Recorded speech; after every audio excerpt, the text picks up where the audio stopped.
नमस्कार विद्यार्थी मित्रांनो. शिष्यवृत्ती परीक्षा मार्गदर्शन तासिकांमध्ये आपल्या सगळ्यांचं सहर्ष स्वागत. आज शनिवार म्हणजे इंग्रजीचा तास आणि आज आपण इंग्रजी विषयाच्या घटकाला सुरुवात करणार आहोत. बघा, आज तुमच्या द्वितीय सत्रातला सुद्धा पहिला दिवस आहे, त्यामुळे सगळ्यांचं अभिनंदन आणि सहर्ष स्वागत या द्वितीय सत्रामध्ये. इंग्रजी विषयामधला गेले काही दिवसांपासून एक घटक आपण पाहत होतो, तो म्हणजे व्होकॅब्युलरी. व्होकॅब्युलरी घटक आपण बऱ्याच दिवसापासून पाहत होतो. हा घटक तसा बराच मोठा आहे आणि या घटकाचा अभ्यास करताना आपल्याला जवळजवळ 12 ते 13 उपघटक अभ्यासायचे आहेत. या घटकासाठी 24% भारांश आपल्याला आहे, म्हणजे 12 मार्काचा हा घटक आहे. 6 प्रश्न याच्यावरती आधारित विचारले जातात. या 6 प्रश्नांसाठी हे 13 घटक आपल्याला अभ्यास करायचे आहेत. या 13 घटकांपैकी काही घटक आपण शिकलेलो आहोत आणि काही घटक आपले पाहायचे राहिले. जे घटक आपण पाहायचे राहिले त्या घटकांचा अभ्यास आपण या तासाला आपण आता करणार आहोत. या घटकामधले कोणकोणते घटक पाहिलेले आहेत याच्यावरती आपण एक ओझरती नजर टाकूया. पहिला घटक आपण पाहिला होता तो म्हणजे रायटिंग फॅमिलियर और related words with given clues और पिक्चर्स. म्हणजे दिलेल्या चित्राविषयी आपल्याला शब्द लिहायचे होते. त्यानंतर दुसरा घटक आपण शिकलेलो आहोत तो म्हणजे को relating words with pictures, action words आणि डिस्क्रायबिंग वर्ड्स. जे काही चित्र दिले आहे त्याच्या संदर्भात ऍक्शन वर्ड आपल्याला लिहायचं होतं. त्यानंतर तिसरा घटक आपण पाहिला रायमिंग वर्ड्स, म्हणजे समान उच्चाराने शेवट होणारे शब्द आपण शिकलो होतो. त्यानंतर पुढचा घटक होता रायटिंग अपोजिट वर्ड्स, अँटोनिम्स, म्हणजे विरुद्धार्थी शब्दांची माहिती आपण या घटकामध्ये पाहिलेली होती. त्यानंतर रायटिंग वर्ड रजिस्टर, याच्यामध्ये आपण संबंधी शब्द पाहिले. 6वा उपघटक आपण पाहिला finding small words from the bigger words, म्हणजे मोठे काही शब्द होते त्याच्यातले लेटर्स, काही लेटर्स कन्सोल करून छोटे शब्द आपण त्याच्यावर तयार करायला शिकलो. त्यानंतर 7वा घटक आपण शिकलो होतो युजिंग और रायटिंग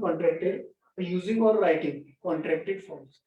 कॉन्ट्रॅक्टेड फॉर्म्स मध्ये आपण काय पाहिलं होतं, तर 2 शब्द आपण फ्युजन केलेलं आहे आणि त्याच्यापासून एक शब्द तयार केला. याच्यामध्ये आपल्याकडे प्रोनाउन्स आणि हेल्पिंग वर्ड यांचं फ्युजन होतं. काही लेटर्स त्याच्यातील लोप पावतात. त्यानंतर एफोस्ट्रॉफी यस त्याच्यामध्ये ऍड होतो, एफोस्ट्रॉफी त्याच्यामध्ये ऍड होतो आणि नवीन शब्द होतो. किंवा हेल्पिंग वर्ब आणि नॉट या दोघांचं फ्युजन होऊन वर्ड तयार होतात, त्याला म्हणायचं कॉन्ट्रॅक्टेड फॉर्म. त्यानंतर 8वा उपघटक आपण शिकलो होतो डिक्शनरी स्कीम. याच्यामध्ये शब्दांना अल्फाबेटिकल ऑर्डर मध्ये अरेंज करायचं असतं. 9वा घटक आपण पाहिला होता पार्ट्स ऑफ बॉडी, शरीराचे अवयव आणि त्या संदर्भात असणारे प्रश्न.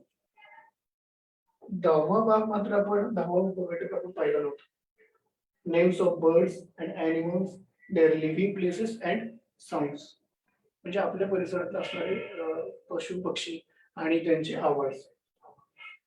11वा उपघटक सुद्धा आपण पाहिलेला नव्हता कंपॅरिझन, तुलना. त्यानंतर 12वा घटक होमोफोन्स आपण शिकलो होतो. होमोफोन्स म्हणजे काय, स्पेलिंग वेगळं परंतु उच्चार समान असणारे शब्द.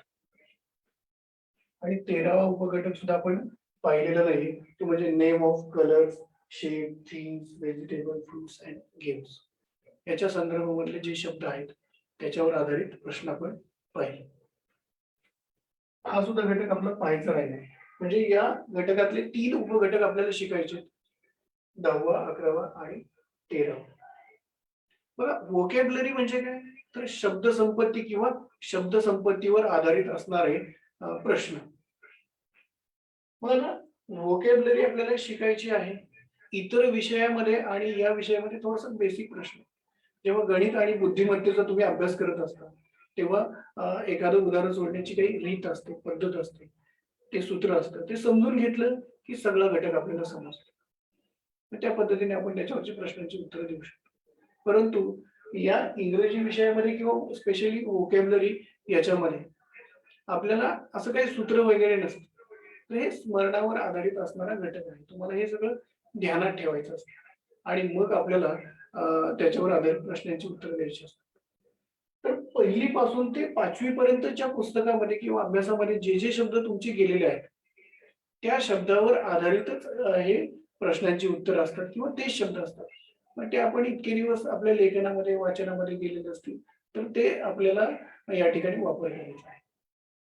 चला तर मग आपण आपल्या उपघटकाला सुरुवात करूया. पहिला उपघटक आपला names of birds and animals. जरा 1 मिनिट.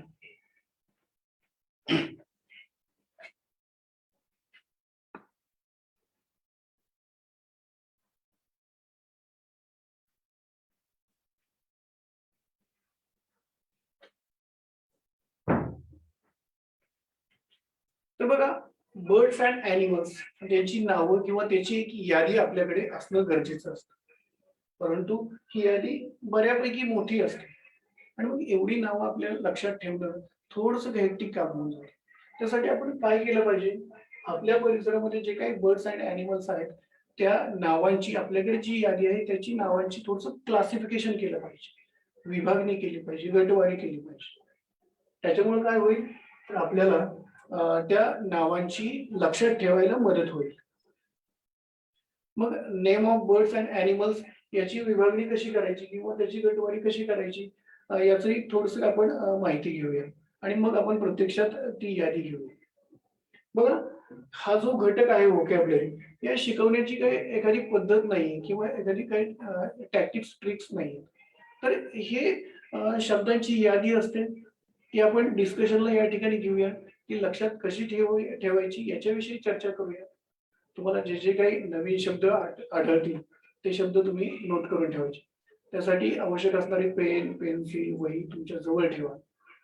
गरज पडेल त्या ठिकाणी तुम्ही याचा स्क्रीनशॉट काढून ठेवा. पण बऱ्याचदा काय होतं माहिती का? आपण स्क्रीनशॉट काढतो आणि स्क्रीनशॉट काढल्याच्या नंतर क्लास संपतो, मोबाईल बंद आणि मग तो स्क्रीनशॉट तसाच राहतो. परंतु असं न करता आपण जो काही स्क्रीनशॉट काढून ठेवलाय तो नंतर बघा. तो सुवाच्य अक्षरात आपल्या वहीमध्ये नोंद करून ठेवा. ठीक आहे? त्याच्यासाठी गरज पडेल तिथे मी सांगेल स्क्रीनशॉट काढून ठेवायला, तेव्हा तुम्ही काढून ठेवा. आणि एरवी तुम्ही एखादा नवीन शब्द वाटला की तो लिहून घ्यायचा. ठीक आहे? तर name of birds and animals याची यादी आपण करायला घेतली. तर आपण सुरुवातीला बर्ड्स घेऊयात. बर्ड्स ही कॅटेगरी घेऊयात.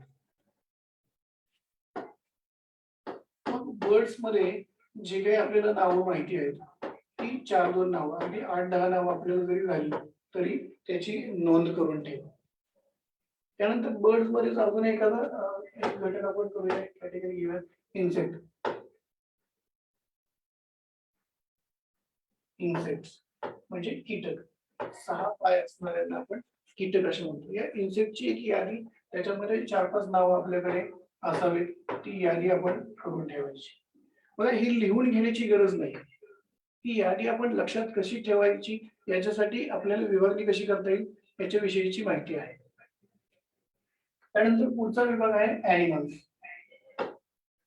ॲनिमल्स हा भाग जरा मोठा आहे. त्यामुळे याच्यामध्ये सुद्धा आपण काय करूया, अजून गटवारी करूया. ॲनिमल्स मध्ये आपण काय काय गटवारी करू शकतो?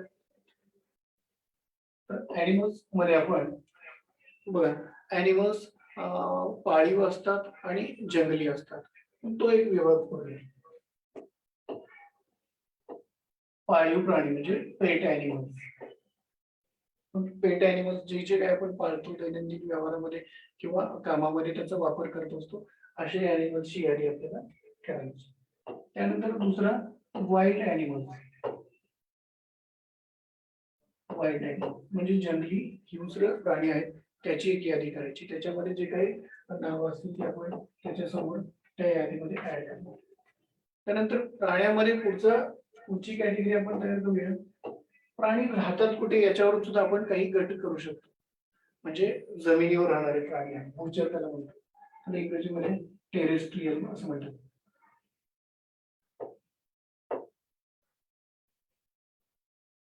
टेरेस्ट्रियल म्हणजे भूचर. मग जमिनीवर राहणारे कोणकोणते आहेत त्यांची यादी करून ठेवा, त्यांची 8-10 नावं तुमच्याकडे लिहून ठेवा.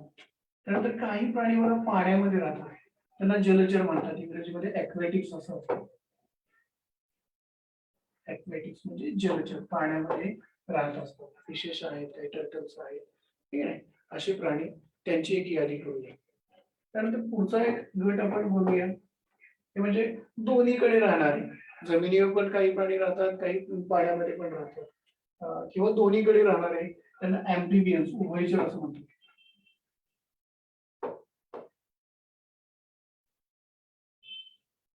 ॲम्फिबियन्स म्हणजे उभयचर. या नावांशी तुम्हाला काही तसं देणं घेणं नाहीये.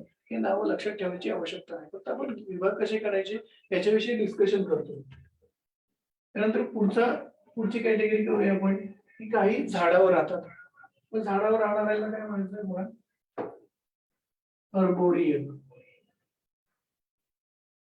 म्हणजे झाडावर राहणारे हे प्राणी असतात.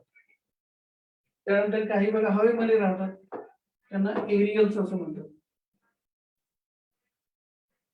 हवेमध्ये संचार करणारे पक्षी किंवा काही प्राणी असतात, त्यांचा एक गट आपण या ठिकाणी बनवू शकतो. बघा काही रेप्टाइल्स म्हणजे सरपटणारे सुद्धा असतात. रेप्टाइल त्यांना असं म्हणायचं, त्याच्यामध्ये स्नेक्स वगैरे येतात. रेप्टाइल्स आता त्यांच्या आहारावरून सुद्धा आपण काही गट करू शकतो. मग ते काय करतात? काही शाकाहारी असतात, म्हणजे गवत खाणारे प्राणी असतात, त्यांना आपण हर्बीव्होरस असं म्हणतो. हर्बीव्होरस म्हणजे शाकाहारी, गवत खाणारे प्राणी असतात. त्यानंतर मांसाहार करणारे सुद्धा काही प्राणी असतात, मांसाहारी, त्यांना कार्निव्होरस असं म्हणतात. कार्निव्होरस मांसाहारी. परंतु काही प्राणी असे असतात की शाकाहार मांसाहार दोन्ही करतात. उदाहरणार्थ माणूसच घ्या, आपण मांसाहार पण करतो आणि आपण शाकाहारी सुद्धा असतो. म्हणून या गटाला म्हणायचं ऑमनिव्होरस.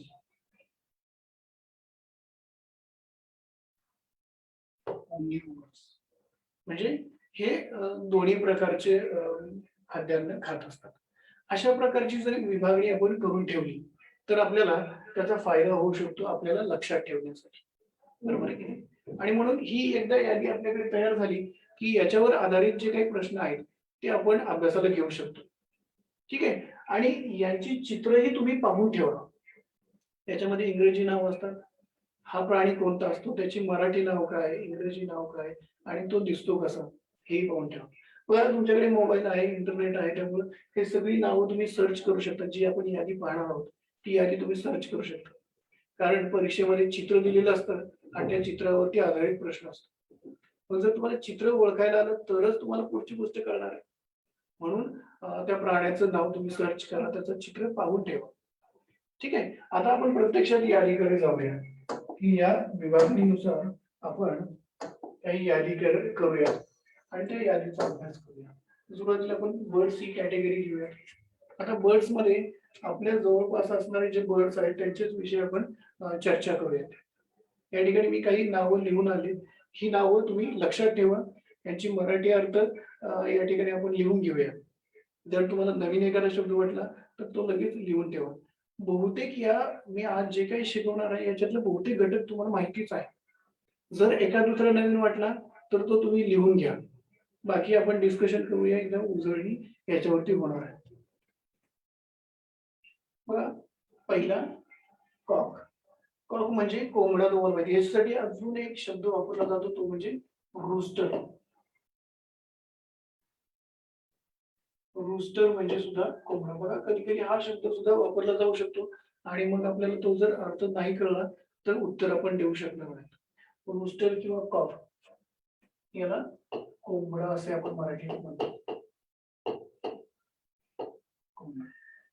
त्यानंतर हेन कोंबडी.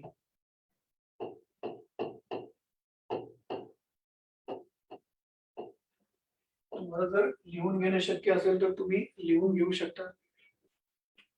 त्यानंतर आऊल. आऊल म्हणजे घुबड.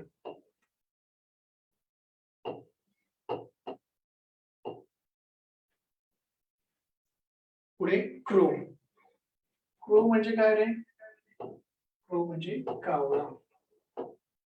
कधी कधी याला सुद्धा अजून एखादा शब्द येऊ शकतो, रेवण.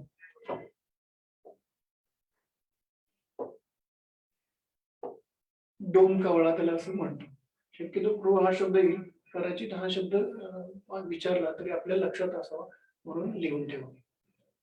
त्यानंतर डव. डव म्हणजे कबूतर.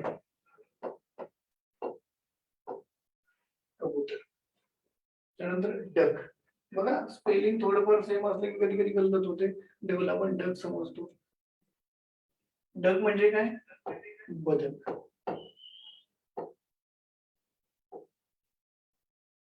त्यानंतर पुढे स्पॅरो. स्पॅरो म्हणजे चिमणी.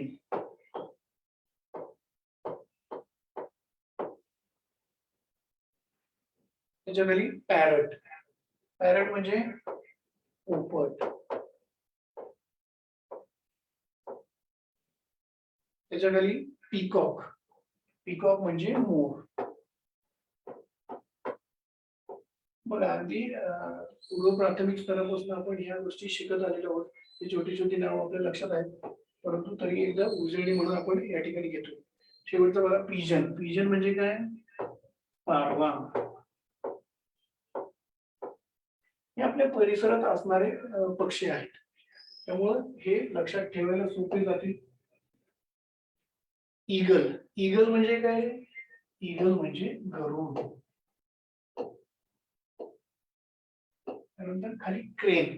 क्रेन म्हणजे बगळा.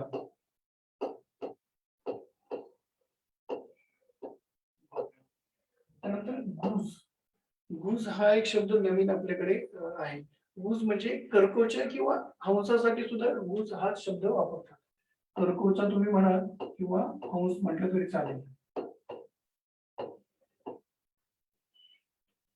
त्यानंतर फ्लेमिंगो. फ्लेमिंगो हा आपल्याकडे आढळत नाही, परदेशी पक्षी आहे, परंतु अलीकडे एक 4-2 वर्षापासून किंवा 5-10 वर्षापासून आपल्याकडे सुद्धा हे पक्षी पाहायला मिळतात. बघा थोडे पिंक कलरचे असतात, चित्र काढून दाखवू.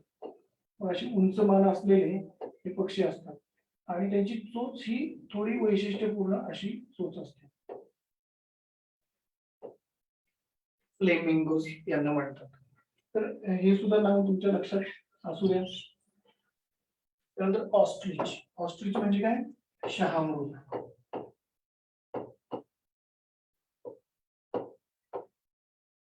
आणि वल्चर. वल्चर म्हणजे गिधाड.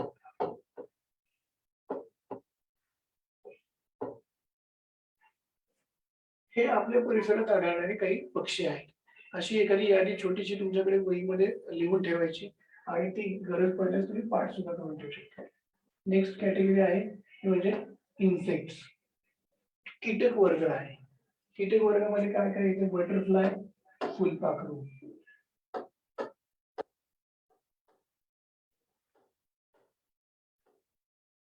त्यानंतर बी. बी म्हणजे हनी बी, मधमाशी.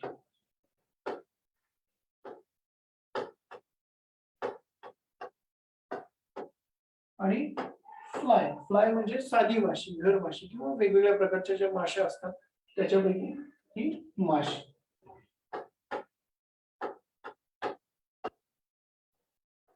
आणि आहे ग्रास हॉपर. ग्रास हॉपर म्हणजे नाकतोड.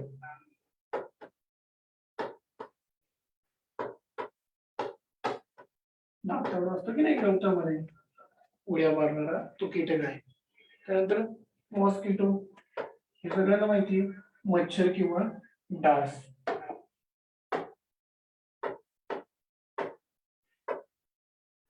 कॉक्रोच. कॉक्रोच म्हणजे झुरळ. अँट. अँट म्हणजे मुंगी.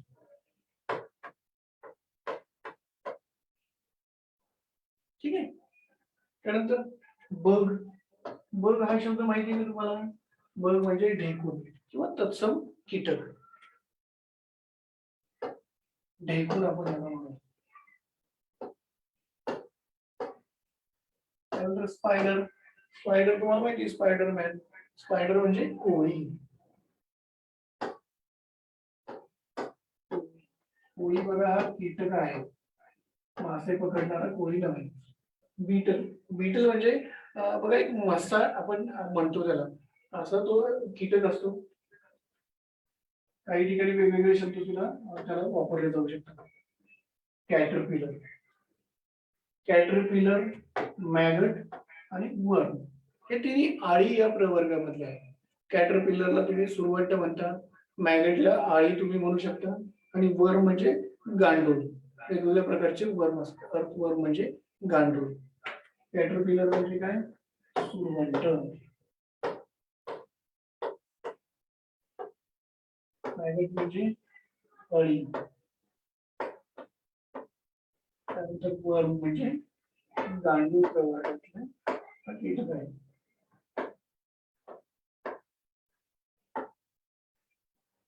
बघा आता वर्म आणि मॅगट हे किंवा कॅटरपिलर हे सुद्धा कीटक प्रवर्गात येतात की नाही हा भाग थोडासा बाजूला ठेवूया आणि हे शब्द आपण लक्षात ठेवूया. व या संदर्भात अजून एक शब्द असतो, तो म्हणजे ग्रब. ग्रब म्हणजे मोठी अळी असते, उंडी म्हणतात त्याला. तर तो एक शब्द, किंवा अजून तुम्हाला याच्यामध्ये काय भर घालता येईल तेवढी भर घाला आणि अशी एक यादी आपल्याकडे लिहून ठेवा. जर कोणी लिहिलेलं नसेल तर याचा स्क्रीनशॉट तुम्ही काढून ठेवू शकता आणि नंतर मात्र आठवणीने तुम्ही ह्या स्क्रीनशॉट पुन्हा ओपन करायचं आहे आणि ते चांगल्या अक्षरामध्ये आपल्या वहीमध्ये लिहून घ्यायचं. ठीक आहे. आता आपण पुढच्या कॅटेगरीकडे जाऊया.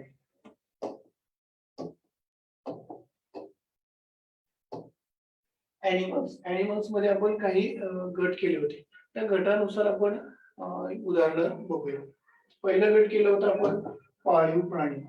पाळीव प्राणी आपल्या आसपास जे असतात त्याच्यावरती आधारित प्रश्न असतात.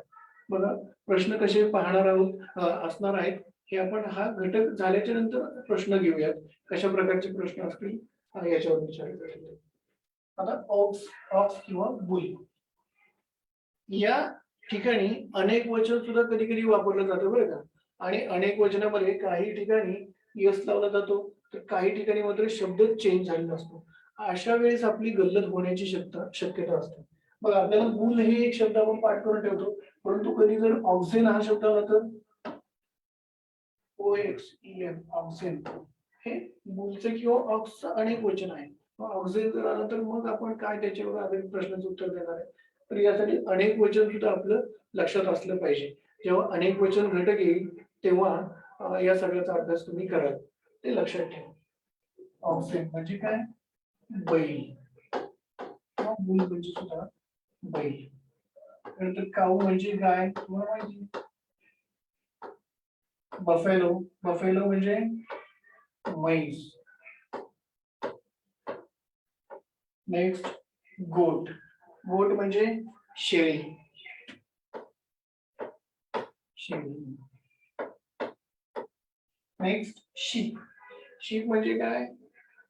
बघा शीप आणि शीप SHIP आणि SHEEP. शीप हे शीप म्हणजे काय? मेंढी. आणि SHIP शीप म्हणजे काय? तर ते जहाज असतात. म्हणून स्पेलिंग कडे पण थोडं लक्ष द्या.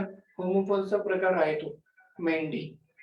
त्यानंतर कॅमल, कॅमल म्हणजे काय? उंट. बेसिक शब्द आहेत हे, तुम्हाला माहितीच असणार आहेत. एका दुसरा नवीन वाटत असेल तो तुम्ही लिहून घेऊ शकता किंवा वेळ असेल तर सगळ्यांनी आता लिहायला काही हरकत नाही. आणि हे म्हणत म्हणत लिहिलं तर अजून चांगलं, तुमच्या लक्षात राहायला फायदा होईल. हॉर्स म्हणजे घोडा.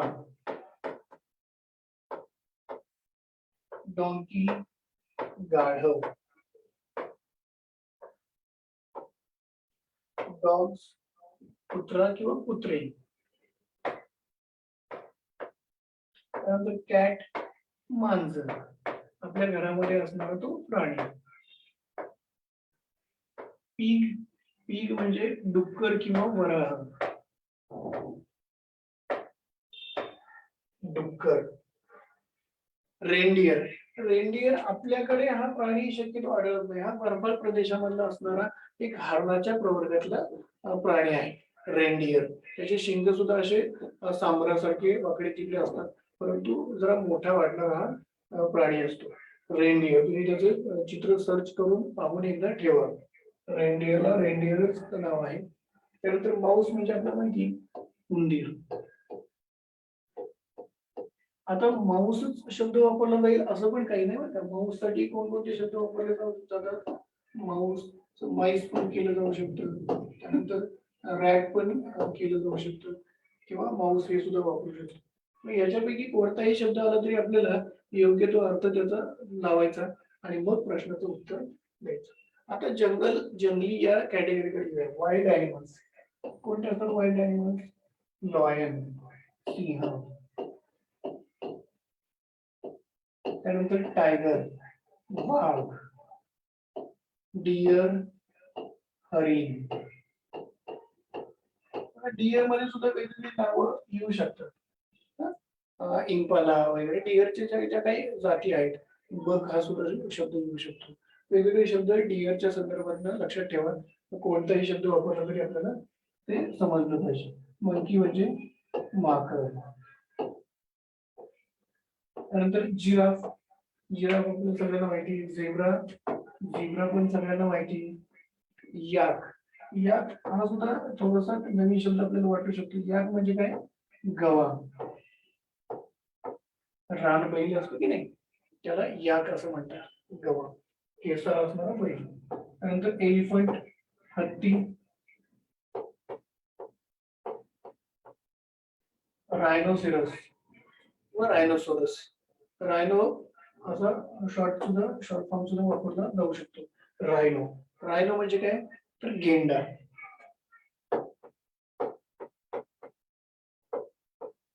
त्यानंतर लेपर्ड, लेपर्ड म्हणजे बिबट्या. हा झाडावर सुद्धा राहणारा प्राणी आहे, बिबट्या. त्यानंतर खाली फॉक्स, फॉक्स म्हणजे कोल्हा. सॉरी, फॉक्स म्हणजे कोल्हा. आता फॉक्स साठी जॅकल असं सुद्धा एक शब्द कधी कधी वापरला. आपल्या पुस्तकामध्ये जॅकल हा सुद्धा शब्द आहे. जॅकल म्हणजे कोल्ह्याचाच एक प्रकार किंवा कोल्हाच आहे तो जॅकल. फक्त कोल्हा म्हटलं की त्याचं लिव्हिंग प्लेस जी आहे ती शक्यतो केव आपण वापरतो. जॅकल म्हटलं की तो बरोबर राहतो. हे थोडे थोडे बेसिक फरक आहेत ते आपण चर्चेला घेऊच. उल्फ, उल्फ म्हणजे लांडगा. आता उल्फचं अनेक वचन होताना सुद्धा उल्फ्स असं होतं. WOLVES, उल्फ्स. मग या ठिकाणी सुद्धा स्पेलिंग मध्ये लक्षात ठेवायचं की उल्फ्स म्हणजे सुद्धा लांडगे आणि उल्फ म्हणजे लांडगा. स्पेलिंग कडे लक्ष द्या, अर्थ समजून घ्या आणि मग त्याच्यावरती आधारित प्रश्नाचे उत्तर. रॅबिट, रॅबिट म्हणजे काय रे? रॅबिट म्हणजे ससा. आता रॅबिटला सुद्धा अनेक शब्द वापरले जाऊ शकतात. म्हणजे रॅबिटच्या ऐवजी हेअर पण वापरला जाऊ शकतो. त्यानंतर रॅबिटला बघा बनी सुद्धा असं म्हणतात, बनी. बनी. मग कोणताही शब्द आला तरी आपण लक्षात ठेवायचं की ससा हा प्राणी आहे किंवा त्याच्यासाठी तर हा शब्द आहे. हे सगळ्यांनी लिहून घेतलं असेल तर आपण पुढच्या कॅटेगरीकडे जाऊया. पुढचे कोणकोणते विभाग केले होते तर बघा त्यांच्या राहण्यावरून आपण विभाग केले होते. भूचर, टेरेस्ट्रियल, याच्यामध्ये लॉयन आहे, टायगर म्हणजे वाघ, बियर म्हणजे हरिण, जिराफ, झेब्रा, याक, याक म्हणजे गवा, एलिफंट हत्ती, रायनोसेरस म्हणजे गेंडा, फॉक्स कोल्हा, उल्फ म्हणजे लांडगा, रॅबिट म्हणजे ससा. त्यानंतर जलचर, जलचर म्हणजे फिशचे सगळे प्रकार. फिश म्हणजे मासा. आता फिशच्या ऐवजी माशांच्या प्रकाराची नाव सुद्धा तुम्हाला देऊ शकतात. म्हणजे वेल देऊ शकतात, शार्क देऊ शकतात किंवा इतर काही नाव असतील त्यांची तुम्हाला या ठिकाणी माहिती असली पाहिजे की फिशेसचे हे प्रकार आहेत. त्यानंतर टर्टल, टर्टल म्हणजे काय? कासव. टॉर्टोइज किंवा टर्टल असे शब्द याच्यासाठी वापरले जातात. त्यानंतर क्रोकोडाईल, क्रोकोडाईल म्हणजे काय? मगर. अजून एलिगेटर, सुसर एक असते, ते सुद्धा जलचर आपण म्हणू शकतो. एलिगेटर आणि क्रोकोडाईल एकाच स्पेसिस मधले आहेत. त्यानंतर क्रॅब, क्रॅब म्हणजे खेकडा.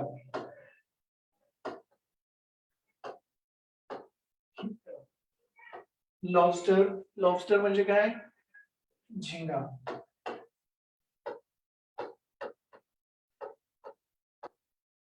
माझ्याबरोबर तुम्ही लिहून ठेवा, अगदीच गरज वाटत नसेल तर नाही लिहिले तरी चालेल. त्यानंतर जेलीफिश. जेलीफिश माहिती का? आता बऱ्यापैकी तुम्ही टीव्ही मध्ये बघतच असता, त्यामुळे जेलीफिश तुम्हाला माहिती ट्रान्सपरंट व्हाईट कलरचे असं जेलीफिश असं, त्याला काय टेंटेकल पण खाली असतात, छत्रीसारखं तो वाटणारा ॲनिमल आहे. तर जेलीफिश हे नाव सुद्धा लक्षात ठेवा, हा एक्वेटिक ॲनिमल आहे, त्याला जेलीफिश म्हणतात. वेल, वेल म्हणजे काय? देव मासा. ब्ल्यू व्हेल असं सुद्धा म्हणू शकता. त्यानंतर शार्क, शार्क म्हणजे तुम्हाला माहिती आहे शार्क मासा, ग्रेट व्हाईट पण त्याला म्हणू शकतो. शार्क मासा तुम्ही सगळ्यांनी पाहिलेला आहे. त्यानंतर सी हॉर्स, सी हॉर्स म्हणजे त्याला काय म्हणतो आपण? पाणघोडा किंवा समुद्री घोडा असं म्हणू शकतो. सी हॉर्स हे शब्दामध्ये त्याचा अर्थ आहे पाणघोडा किंवा समुद्री घोडा. त्यानंतर सीगल, हे सुद्धा दोन्ही सेम प्रकारचे, सी हॉर्स, सीगल. गल म्हणजे काय? पक्षी. तर सीगल म्हणजे काय? समुद्र पक्षी.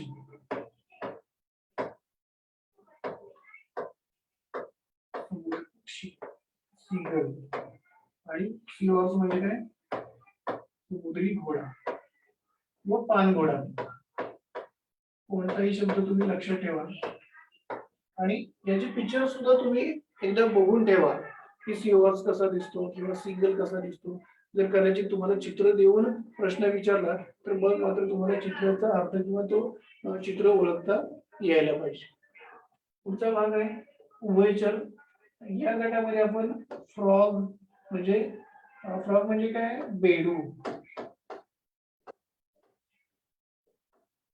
फ्रॉग, टोड, हे दोन्ही लक्षात ठेवा. फ्रॉग आणि टोड हे एका स्पेसिस मध्ये आहेत, परंतु हे पाण्यामध्ये पण राहतात आणि पाण्याच्या बाहेर सुद्धा राहू शकतात. हे कॅटेगरी आपण का करायची? कारण याच्यावर सुद्धा आधारित प्रश्न विचारतात बरं का, की फाइंड ऑड मॅन आउट, म्हणजे वेगळा असणारा शब्द तुम्ही शोधा. तर त्यासाठी आपल्याला ही कॅटेगरी थोडीशी क्लासिफिकेशन माहिती असलं पाहिजे. त्यानंतर ॲलिगेटर, ॲलिगेटर म्हणजे काय? सुसर. हा सुद्धा पाण्यामध्ये राहतो आणि पाण्याच्या बाहेर सुद्धा राहू शकतो. त्यानंतर टर्टल किंवा टॉर्टल्स, हे सुद्धा दोन्ही ठिकाणी आढळणारे प्राणी आहेत. त्यानंतर पुढचा विभाग लगेच घेऊया आपण हवेत. हवेत कोण कोण राहतात बघा? ऑल टाइप्स ऑफ बर्ड्स, म्हणजे सर्व प्रकारचे पक्षी हे हवेमध्ये संचार करत असतात. आणि बॅट, बॅट हा सुद्धा एक ॲनिमल आहे, परंतु हा हवेमध्ये उडतो, याला म्हणायचं वटवाघूळ. बॅट म्हणजे काय? वटवाघूळ. हा हवेमध्ये संचार करणारा एक मॅमल आहे, प्राणी आहे.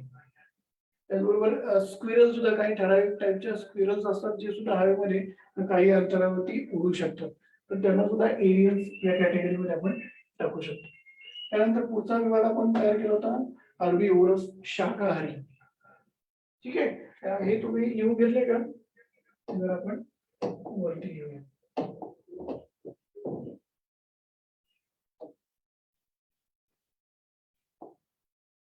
शाकाहारी मध्ये कोण आहे? जे गवत खातात ते डिअर, हरिण, जिराफ, झिब्रा, याक म्हणजे गवा, एलिफंट, हत्ती, रायनो, गेंडा, रॅबिट, ससा. अजूनही तुम्ही याच्यामध्ये भरपूर ऍडिशन करू शकता. त्यानंतर कॉर्निव्होरस म्हणजे मांसाहारी. मांसाहारी कोण कोण आहेत? जे शिकार करतात ते लॉयन, सिंह, टायगर, वाघ, त्यानंतर लेपर्ड, बिबट्या, फॉक्स म्हणजे कोला, वुल्फ म्हणजे लांडगा. एक 4-5 नावं तुम्ही या कॅटेगरीतली लक्षात ठेवा. त्यानंतर ऑमनिव्होरस म्हणजे उभयहारी, दोन्ही प्रकारचे अन्न खाणारे. याच्यामध्ये काही मंकीज आहेत, माकड आहेत की जे मांस सुद्धा खातात आणि एरवी तर आपल्याला ते शाकाहारी वाटतं. त्यानंतर फॉक्स, फॉक्स सुद्धा बघा कोला, शुगर केन खातो, ऊस खातो, द्राक्षे खातो, बोरं खातो आणि तो शिकार सुद्धा करत असतो. त्यानंतर मॅन, ह्युमन बिईंग सुद्धा ऑमनिव्होरस आहे, शाकाहारी मांसाहारी असतात. डॉग्स, कुत्रे सुद्धा शाकाहार मांसाहार करतात. कॅट, मांजर सुद्धा शाकाहार मांसाहार करते, म्हणून ती ऑमनिव्होरस टाईप मध्ये येतात. तर अशा प्रकारची यादी आपल्याकडे जर असेल तर मग आपण त्याच्यावरती पुढचा अभ्यास करू शकतो. म्हणून ही यादी सगळ्यांकडे असावी आणि या यादीच्या आधारित आपण पुढचे घटक बघणार आहोत. पुढच्या घटकाकडे जाऊया. याच उपघटकामधला पुढचा भाग आहे animals and their living places, म्हणजे प्राणी आणि त्यांचे राहण्याची ठिकाणे. लिव्हिंग प्लेसेस, राहण्याचे ठिकाण. आता लिव्हिंग प्लेसेसच्या ऐवजी होम, होम असा सुद्धा शब्द वापरला जातो, म्हणजे घर. त्याच्यानंतर शेल्टर हा सुद्धा एक शब्द वापरला जाऊ शकतो, शेल्टर. शेल्टर म्हणजे काय? निवारा, म्हणजे प्राण्याचा निवारा ओळखा हा सुद्धा शब्द प्रयोग केला जातो. किंवा कधी कधी हॅबिटॅट, हॅबिटॅट हा सुद्धा एक शब्द वापरला जाऊ शकतो. हॅबिटॅट म्हणजे काय? अधिवास. बघा हा महत्वाचा भाग आहे. हॅबिटॅट हा शब्द लक्षात ठेवायची गरज नाही, परंतु हॅबिटॅट म्हणजे काय? अधिवास, तो परिसर. काही प्राणी असं असतो, म्हणजे बघा हा एलिफंटच घ्या, हा घर नाही बनवत आहे, बरोबर आहे. मग याचं घर आपण काय देणार किंवा याचे क्षेत्र काय देणार? तर त्याचा अधिवास, त्याचा हॅबिटॅट द्या. त्याचा अधिवास काय आहे? जंगल. पण तुम्ही जंगल असं त्याच्या पुढे येऊ शकता. म्हणजे आपल्याला अधिवास सुद्धा माहिती असला पाहिजे. ज्या प्राण्यांना घर नसतात त्यांचा हॅबिटॅट आपल्याला त्या ठिकाणी द्यायचा असतो शेल्टर म्हणून. ठीक आहे. आता वन बाय वन आपण याच्या शेल्टरला काय म्हणतात ते बघूया. ठीक आहे. ओके. Ox, bull, oxen. आता यांचा जो शेल्टर आहे त्याला शेड असं म्हणतात. काऊ शेड आपण म्हणू शकतो.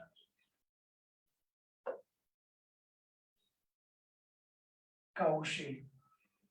आता काऊ शेड म्हणजे एक शेड असतं, गोठा त्याला आपण म्हणतो. त्याला अजून एक शब्द आहे बार्न, म्हणजे तो गोठाच असतो. कधी कधी बार्न हा शब्द सुद्धा वापरला जाऊ शकतो. लगेच तुम्ही लिहून घेऊ नका, हे प्रिंटेड मटेरियल मी तुम्हाला स्क्रीनशॉट काढायला देणार आहे.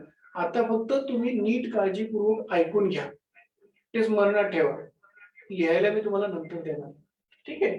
मग काऊ साठी सुद्धा शेडच वापरलं जातं, बफेलो सुद्धा साठी सुद्धा शेडच वापरलं जातं, किंवा बार्न हा शब्द सुद्धा तुम्ही लक्षात ठेवा. शेडच असतो तो एक प्रकारचा.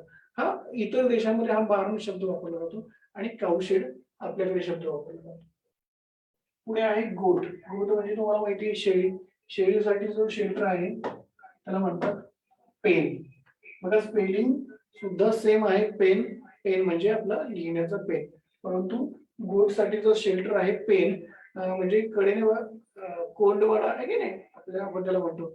कडेने असं कंपाऊंड केलेलं असतं आणि त्याच्यामध्ये मोकळ्या शेळ्या सोडलेल्या असतात किंवा मेंढ्या सोडलेल्या असतात. मेंढवाडा, त्याला कोंडवाडा आपण म्हणू शकतो. मेंढवाडा थोडक्यात म्हणू शकतो. लोकल शब्द काहीही असू शकतो. पण पेन ही कॉन्सेप्ट तुमच्या लक्षात आली पाहिजे की अशा प्रकारचं एक कंपाऊंड असतं आणि त्याच्यामध्ये आपल्या शेळ्या वगैरे ठेवलेल्या असतात. तर शीप साठी सुद्धा सेम शेल्टर आहे, पेन. त्यानंतर कॅमल. कॅमल बघा याला काही होम नसतं, तो बाहेरच असतो, घराच्या समोरच असतो. परंतु मग या ठिकाणी आपल्याला काय त्याचा अधिवास आपल्याला द्यायला लागणार. त्याचं शेल्टर काय देणार आहे? अधिवास. मग कुठे आढळतो हा कॅमल? तर कॅमल आढळतो डेझर्ट मध्ये. डेझर्ट म्हणजे काय रे? डेझर्ट म्हणजे जंगल, सॉरी, डेझर्ट म्हणजे वाळवंट. वाळवंटामध्ये हा कॅमल आढळतो. ठीक आहे. म्हणून कॅमलचं शेल्टर, त्याचा हॅबिटॅट डेझर्ट हे लक्षात ठेवा. हॉर्स. हॉर्स ज्या ठिकाणी बांधला जातो त्याला आपण तबेला म्हणतो. इंग्रजीमध्ये त्याला स्टेबल असं म्हणतात. तबेला, स्टेबल. Horse shelter, stable. त्यानंतर डॉंकी शेल्टर हा सुद्धा स्टेबल आहे, म्हणजे तबेल्यामध्येच बांधतात. आपल्याकडे त्यासाठी तबेला वापरत नाही, परंतु स्टेबल हे त्याचं शेल्टर आहे. त्यानंतर डॉग्स.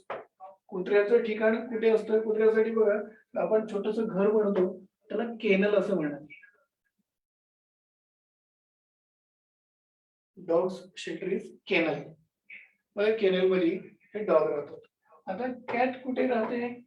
तर कॅटला काय असं स्पेसिफिक घर कोणी बनवत नाही, आपल्या घरामध्येच राहते. परंतु काही ठिकाणी बघा कॅटरी नावाची एक संकल्पना असते, तिथे कॅट ठेवले जातात. परंतु आपल्याकडे ही संकल्पना नाही, आपण आपल्या घरामध्येच ते कॅटला राहू देत असतो. ठीक आहे, त्यामुळे याचं शेल्टर तुम्ही हाऊस लिहिलं तरी चालेल. त्यानंतर पीग. पीग म्हणजे डुक्कर. तर पीग मध्ये राहण्यासाठी सुद्धा पिगरी नावाचा एक प्रकार बाहेर आहे. परंतु आपल्याकडे त्याच्यासाठी एक शब्द आहे स्टेन किंवा स्टी सुद्धा तुम्ही म्हणू शकता. उच्चार कसाही केला तरी चालेल. पिग स्टी किंवा पिग स्टे. लक्षात ठेवा, स्टे. पीगचा शेल्टर आहे स्टे. त्यानंतर रेनडियर. रेनडियर हा बर्फाळ प्रदेशामधला हरिण आहे. त्याचा सुद्धा आदिवास हॅबिटॅटच आपल्याला लिहायला लागणार आहे. ठीक आहे, बर्फाच्छादित जमीन किंवा माउंटेन्स तुम्ही म्हणू शकता, डोंगराळ भागामध्ये आढळतात. त्यामुळे माउंटेन तुम्ही याच्यासाठी शेल्टर सांगू शकता. त्यानंतर माऊस. माऊस म्हणजे काय? माऊस म्हणजे रॅट, माईस, उंदीर. उंदीर कुठे राहतो? तर त्याचं शेल्टर आहे हुड. HOLE. ठीक आहे, बिळामध्ये हा उंदीर राहत असतो. त्यानंतर शेवटी आहे ॲलिगेटर. ॲलिगेटर म्हणजे मग तुम्हाला सांगितलं सुसर. सुसर कुठे जाते? ॲलिगेटर बघा थोडंसं सरप्राइजिंग आहे. ॲलिगेटरचं शेल्टर आहे नेस्ट, घरटे. NEST, nest. क्रोकोडाईल साठी सुद्धा सेम शेल्टर आहे नेस्ट, आणि ॲलिगेटर साठी सुद्धा सेम शेल्टर आहे नेस्ट म्हणजे घरटे. आता हे नदीच्या किनारी राहतात आणि त्यांचं ते त्याच्यासाठी खूप बनवतात, त्यालाच नेस्ट असे म्हणतात. ॲलिगेटरचं नेस्ट किंवा क्रोकोडाईलचं नेस्ट. अशा प्रकारचं याचा आदिवास आपण लक्षात ठेवायचं. क्रोकोडाईल आणि ॲलिगेटर.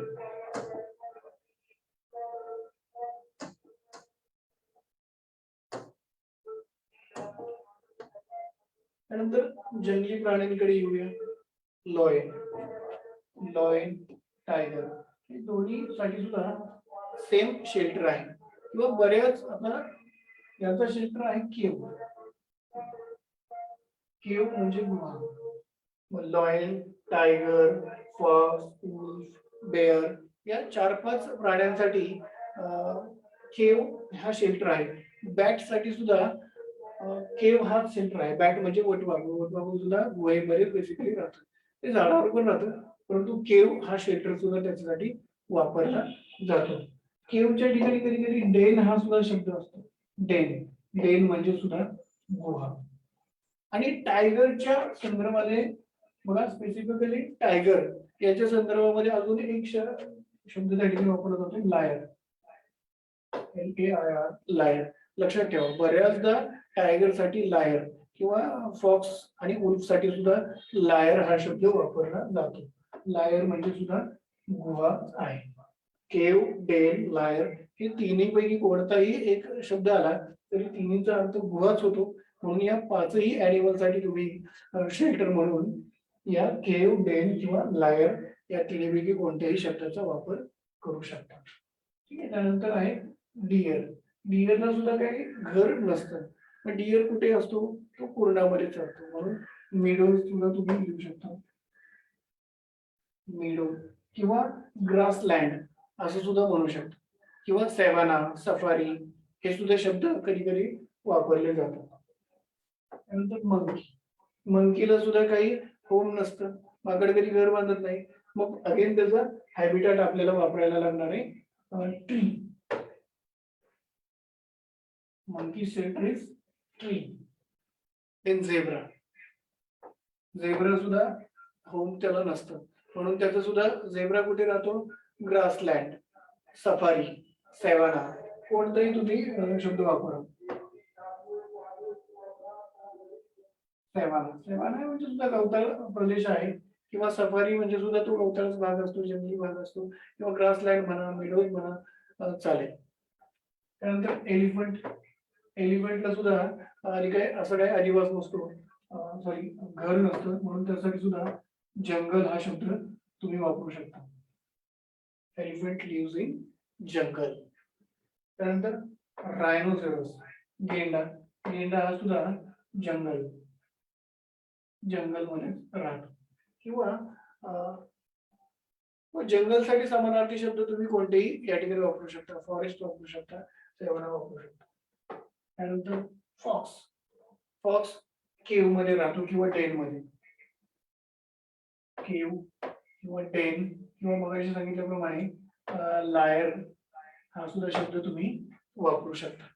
बघा, फॉक्सच्या बाबतीत अजून एक शब्द त्याचा शेल्टर आहे. फॉक्स किंवा जॅकल हे बरो मध्ये सुद्धा राहतात. जेव्हा त्यांना पिलांना जन्म द्यायचा असतो तेव्हा ते बरो मध्ये राहतात. ठीक आहे. तर बरो हा सुद्धा शेल्टर फॉक्सचा होतो. परीक्षेमध्ये जर हा अल्टरनेटिव्ह दिला, कन्फ्युजिंग अल्टरनेटिव्ह कधी देत नाहीत. म्हणजे जर केव दिला तर बरो देणार नाही, बरो दिला तर केव देणार नाही. म्हणजे आपल्याला हे सगळे लक्षात ठेवायचं आणि यापैकी तो त्या ठिकाणी जो दिसेल तो आपल्याला या ठिकाणी वापरायचा असतो. उल्फ साठी सुद्धा सेम शेल्टर आहे. केव, डेन, लायर या ठिकाणी वापरू शकतात. फक्त लक्षात ठेवा, हे अॅनिमलची नावं अनेक वचन मध्ये येऊ शकतात, तेव्हा सुद्धा आपल्याला त्याचं लक्षात ठेवलं पाहिजे. उल्फच्या ऐवजी उल्फ जरी वापरलं तरी सुद्धा तुम्हाला त्याचं शेल्टर केव असंच लिहिलं पाहिजे. त्यानंतर रॅबिट. रॅबिटच्या ऐवजी बनी, हेअर हे शब्द वापरले तरी आपल्याला त्याचं शेल्टर द्यायला लागेल. त्याचं शेल्टर आहे बरो.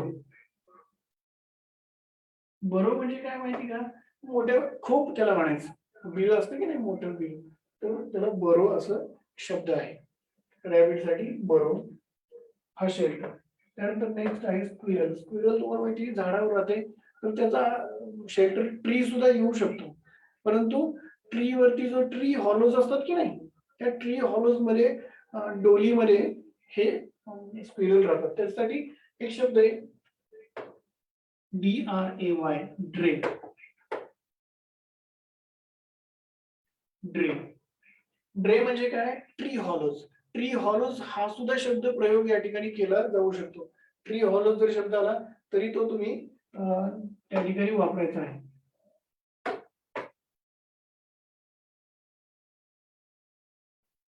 ट्री हॉलो म्हणजे डोली. किंवा फक्त ट्री सुद्धा कधी कधी दिलं तरी लक्षात ठेवा, ट्री म्हणजे झाड सुद्धा स्क्विरलचा शेल्टर होऊ शकतो. Snake. Snake lives in hole.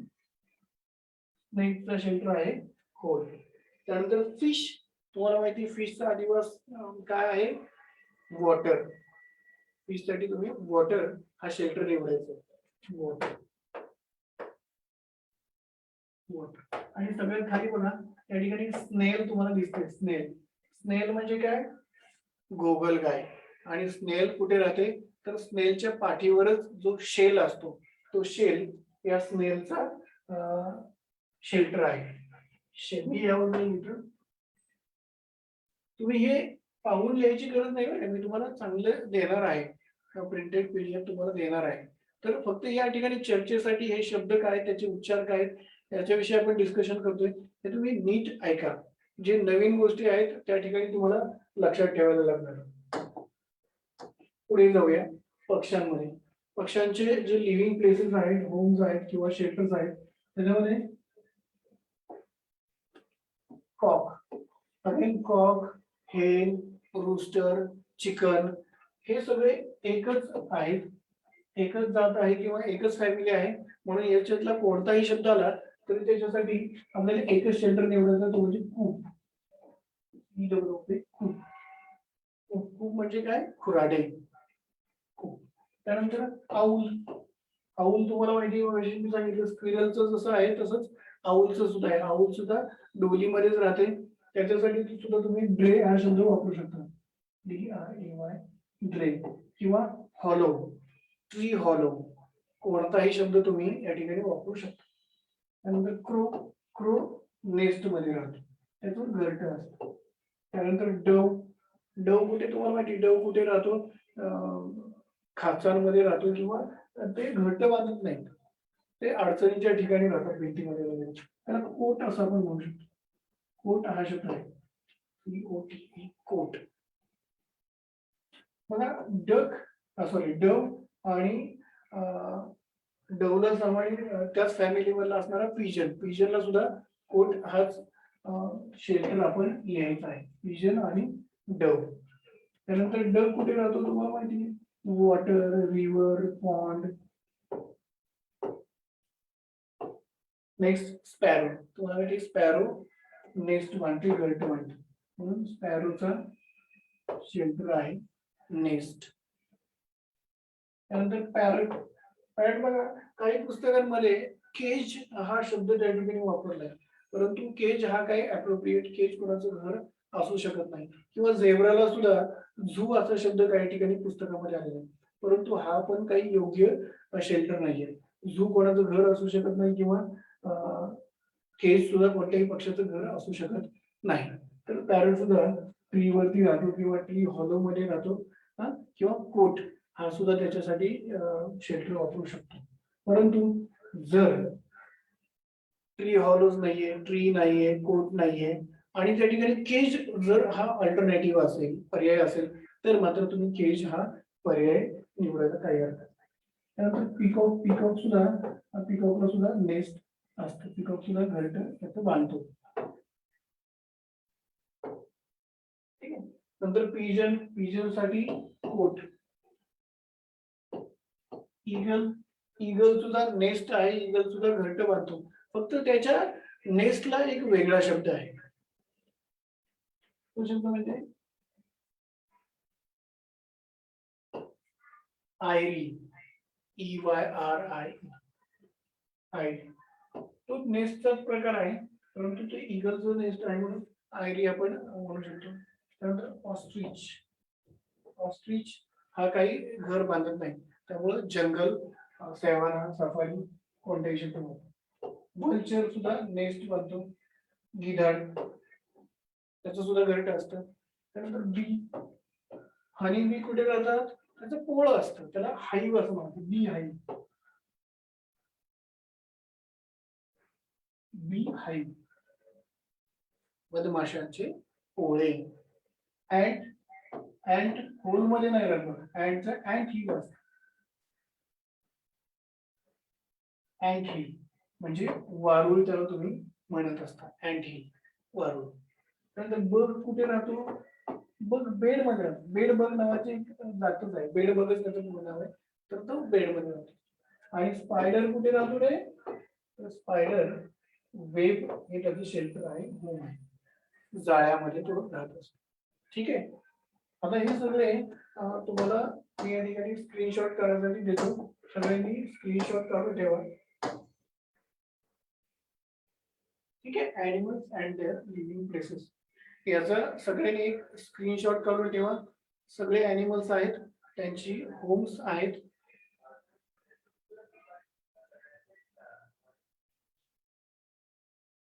सगळ्यांनी याचा स्क्रीनशॉट काढून घेतोय का?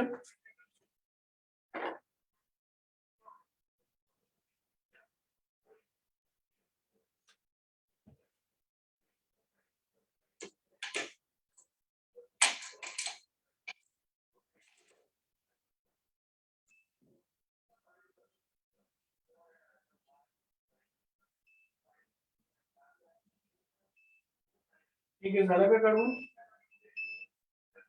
आपण आता पुढच्या भागाकडे जाऊया.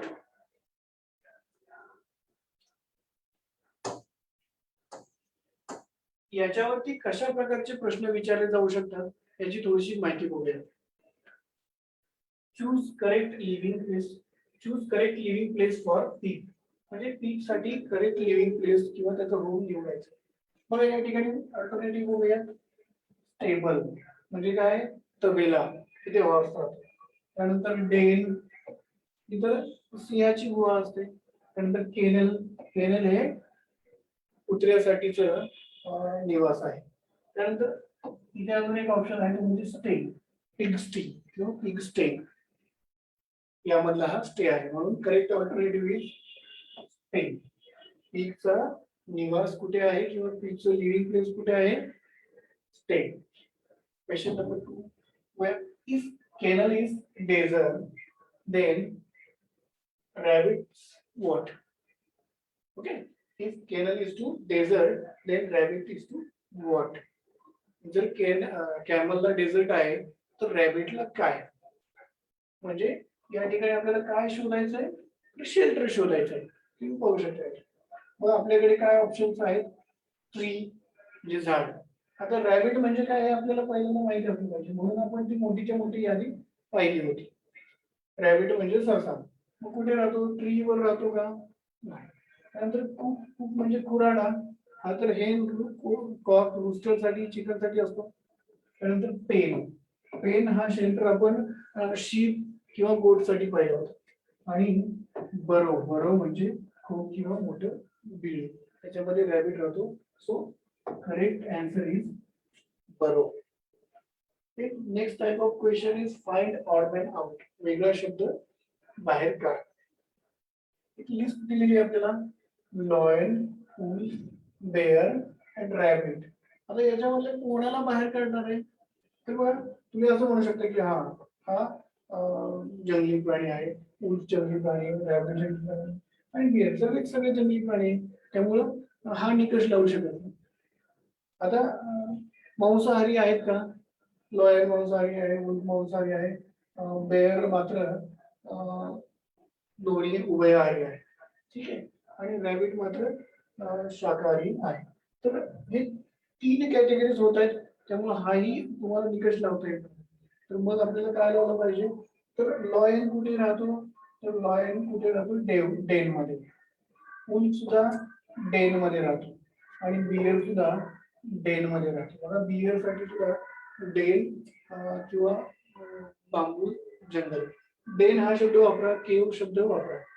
रॅबिट मात्र बोरो मध्ये राहतो, म्हणून ऑड मॅन आउट कोण आहे, burrow. So option 4 is correct answer, rabbit. ठीक आहे. अशा प्रकारचे किंवा अजूनही वेगवेगळ्या प्रकारचे या ठिकाणी प्रश्न विचारले जाऊ शकतात. तुम्हाला चित्र दाखवलं जाऊ शकतं. Choose correct living place for given picture. एखादं चित्र दिलं जाऊ शकतं आणि त्याचं खाली तुम्हाला लिव्हिंग प्लेस दिलेलं असू शकतं. पुढच्या भागाकडे जाऊया. Birds and their sounds. पक्षी आणि प्राणी यांचे आपल्याला साऊंड, आवाज पाहायचे आहे. सुरुवातीला बर्ड्स पासून सुरुवात करूया. बर्ड्स मध्ये या ठिकाणी यादी आपण घेतलेली आहे. या यादीमध्ये कोणकोणते त्यांचे आवाज आहेत ते बघूया. लिहून घेण्याची गरज नाही, आता फक्त ऐका, लक्षात ठेवा. मी तुम्हाला मागेसारखा स्क्रीनशॉट करायला पुन्हा संधी देणार आहे.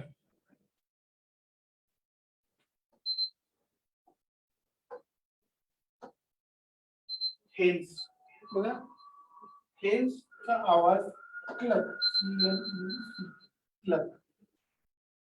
Next is crow. क्रोचा आवाज काव असा त्याचा आवाज असतो. क्रोचा आवाज, क्रो स्क्रीच करतो, परंतु त्याचा आवाज आपण काव असं लक्षात ठेवा, काव काव. नंतर स्पॅरो, स्पॅरो म्हणजे चिमणी, चिमणीचा आवाज ट्वीट, ट्वीट. किंवा चिर्प असं सुद्धा शब्द त्यासाठी वापरू शकतात, चिर्प.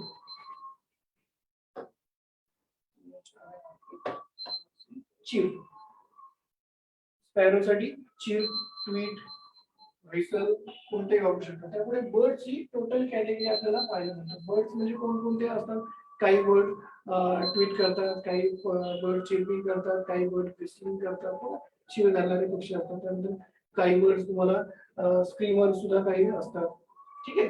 काही त्यानंतर सिंगर सुद्धा असतात, कुकू सारखे किंवा लार्क सारखे पक्षी सिंग सुद्धा असू शकतात. त्यामुळे अनेक शब्द याच्यामध्ये आपल्याला पाहायला मिळू शकतात.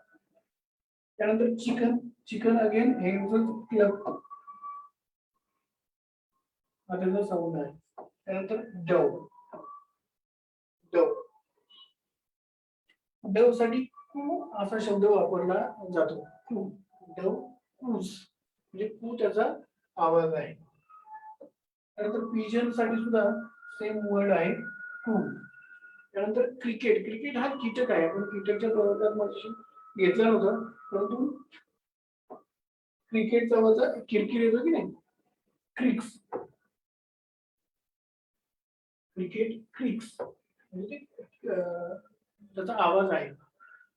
त्यानंतर cocks, rooster, again cocks, chicken, hen, rooster हे चारही शब्दांसाठी सेम, क्लक. आऊल, आऊलच्या आवाजाला किंवा ओरडण्याला फूट असं म्हणतात. Hoot, H double O T, hooter असतो की नाही, फूट. फूट तिथे हुटर शब्द इथून आलेला आहे. त्यानंतर बी, मधमाशा, मधमाशांचा आवाज एक स्पेसिफिक आवाज असतो, त्याला हम असं म्हणतात. किंवा बज, बज हा शब्द त्याचा आहे, हम किंवा बज. बी हम्स किंवा बी बज.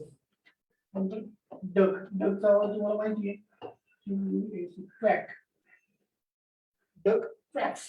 प्रत्येकाच्या पुढे एस एस लावायचा असतो बरं का, क्वॅक्स. त्यानंतर हॉक, हॉक म्हणजे घार.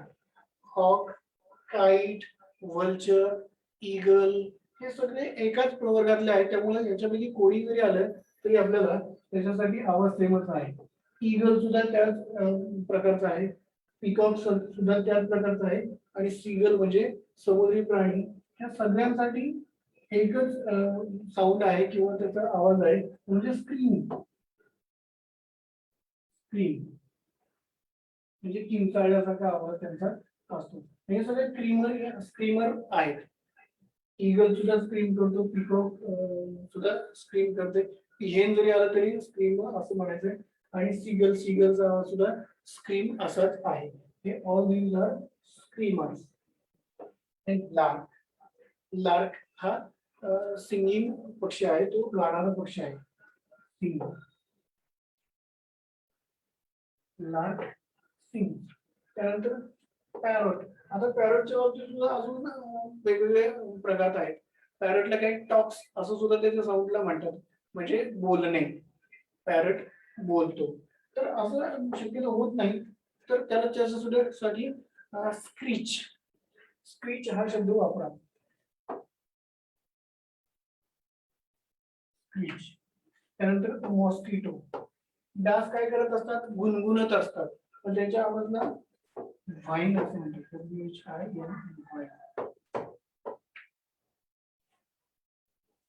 बर्ड्स आणि कीटक यांच्यासाठीचे जे साऊंड होते ते आपण बघितले.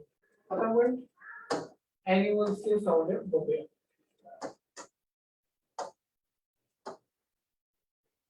बर्ड्स अँड देअर साऊंड्स याचा एक स्क्रीनशॉट काढून ठेवा. आता जे जे काही आपण उदाहरण पाहिली त्याचे जे शब्द आहेत या ठिकाणी टाईप केलेले आहेत, तुम्हाला वाचनासाठी चांगले आहेत म्हणून याचा स्क्रीनशॉट काढून ठेवा. मी जेव्हा लिहितो तर ते स्पेलिंग तुम्ही वाचत बसायची आवश्यकता नाहीये, कारण गडबडीत लिहायचं म्हणलं की काय होतं, थोडंसं स्पेलिंग अक्षर खराब येतं. म्हणून मी हे टाईप करून ठेवलेले आहेत. तुमचा प्रत्येक घटक झाला की त्याचा स्क्रीनशॉट काढून ठेवायचा. ठीक आहे, घेतला का स्क्रीनशॉट याचा? परंतु स्क्रीनशॉट घेतल्यावरती त्याचा अभ्यास करायचा आहे, ते पुन्हा लिहून काढायचे तुमच्या अक्षरामध्ये, आणि लिहिताना तुम्ही ते वाचायचं म्हणायचं. Animals and their sounds. ॲनिमल्सची यादी मग कशी आपण काढली होती, त्याचे साऊंड्स आपण बघूयात. आपण थोडस भरभर घेऊयात, त्याचे स्क्रीनशॉट तुम्हाला मी देणार आहे. जो नवीन शब्द वाटतोय तो नीट ऐकायचा, लक्षात ठेवायचा. पण ॲनिमल्सची आवाज किंवा त्यांचे ओरडणे. शीप, शीपचं sound, sheep bleats, sheep bleats. Sheep, त्यानंतर गोट यांच्यासाठी सेमच आहे, ब्लीड्स. त्यानंतर डॉग, डॉग बार्क्स, डॉगचा आवाज हा भुंकणे, बार्क म्हणजे भुंकणे. त्यानंतर काऊ, गायसाठी काय आहे, काऊसाठी मू किंवा LOW, लो असं सुद्धा आहे. ऑक्सिजनला सुद्धा हे शब्द तर वापरू शकता, पण ऑक्सिजनचा स्पेशल BELLOW, बेलो म्हणजे डिरकणे. हा थोडासा वेगळा प्रकार आहे, म्हणजे गाई डिरकी फोडत नाही, बैल डिरकतो, म्हणून बेलो हा शब्द तुम्ही त्या ठिकाणी लक्षात ठेवा. लॅम्प सुद्धा याच प्रवर्गातला आहे. शीप, लॅम्प आणि गुड यांच्यासाठी ब्लीट हा शब्द तुम्ही वापरू शकता.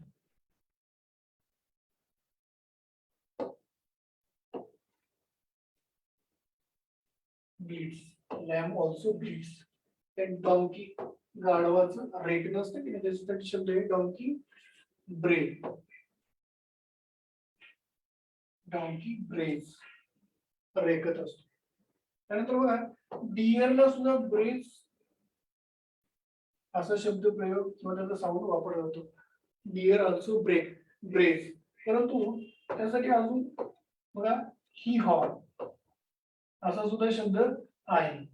ही हॉ हा शब्द लक्षात ठेवा. पुस्तकामध्ये ही हॉ असा सुद्धा शब्द प्रयोग आहे आणि प्रश्नपत्रिकेत सुद्धा अशा प्रकारचा शब्द येऊ शकतो. त्यानंतर मंकी चॅटर, CHATTER, मंकी चॅटर्स. फ्रॉगचा आवाज, फ्रॉग बेडकाचं ओरडणं असतं की नाही, त्याला क्रोक असं म्हणतात.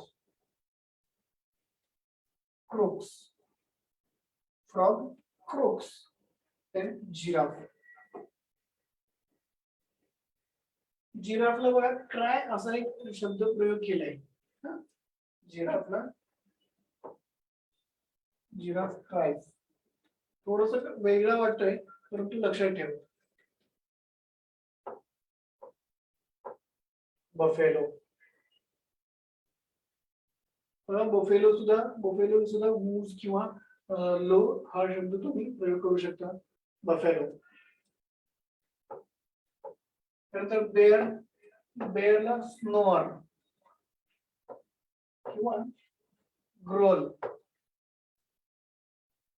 ग्रोल म्हणजे गुरगुरणे. बरेच प्राणी गुरगुर करत असतात, म्हणजे बऱ्याच जणांना तुम्ही ग्रोल हा शब्द सुद्धा वापरू शकतो. टायगरला सुद्धा हा ग्रोल शब्द तुम्ही वापरू शकता, गुरगुरणे. कॅटला सुद्धा तुम्ही ग्रोल हा शब्द वापरू शकता. बेअरला सुद्धा तुम्ही ग्रोल हा शब्द वापरू शकता. ग्रोल म्हणजे गुरगुर करणे. त्यानंतर टायगर बघा, टायगरला रोअर किंवा ग्रोल,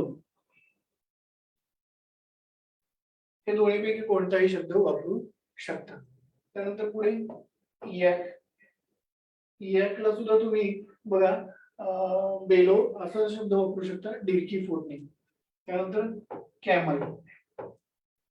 कॅमल मात्र वेगळा आहे. कॅमलला ग्रंट हा शब्द वापरला जातो. कॅमलचा साऊंड ग्रंट. किंवा नझिंग असा एक शब्द आहे, NUZZING किंवा नज, एवढा सुद्धा शब्द तुम्ही त्याला वापरू शकता. त्यानंतर स्नेक, साप फुटकारचं होतं की नाही, त्याला हिस म्हणायचं. Snake his.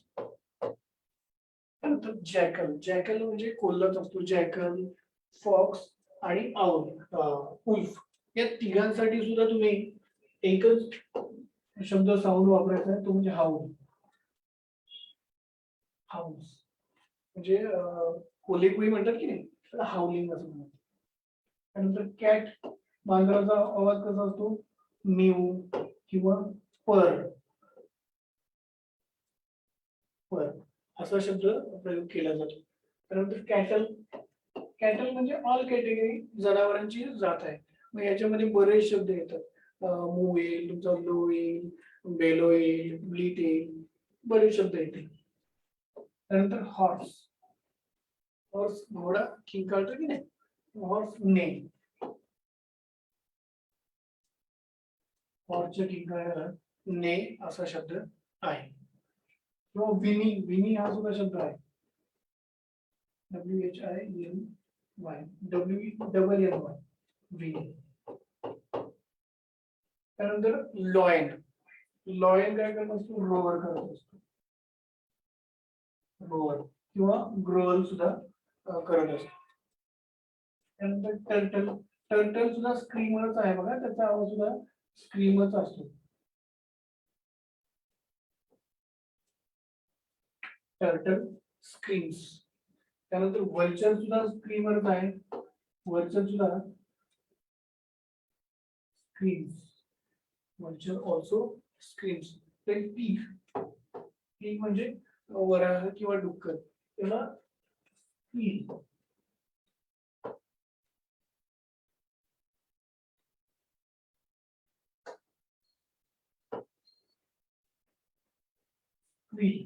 हा शब्द आहे. स्क्वीज. अजून एक शब्द आहे स्नॉर. ते नाकात आवाज काढत असतो डुक्कर, त्याला स्नोरिंग म्हणायचं किंवा स्नॉट असा सुद्धा शब्द वापरला जातो. त्यानंतर माऊस रॅट, स्क्विरल, माईस या सगळ्यांसाठी एकच शब्द आहे तो म्हणजे स्क्विक. स्क्विक्स.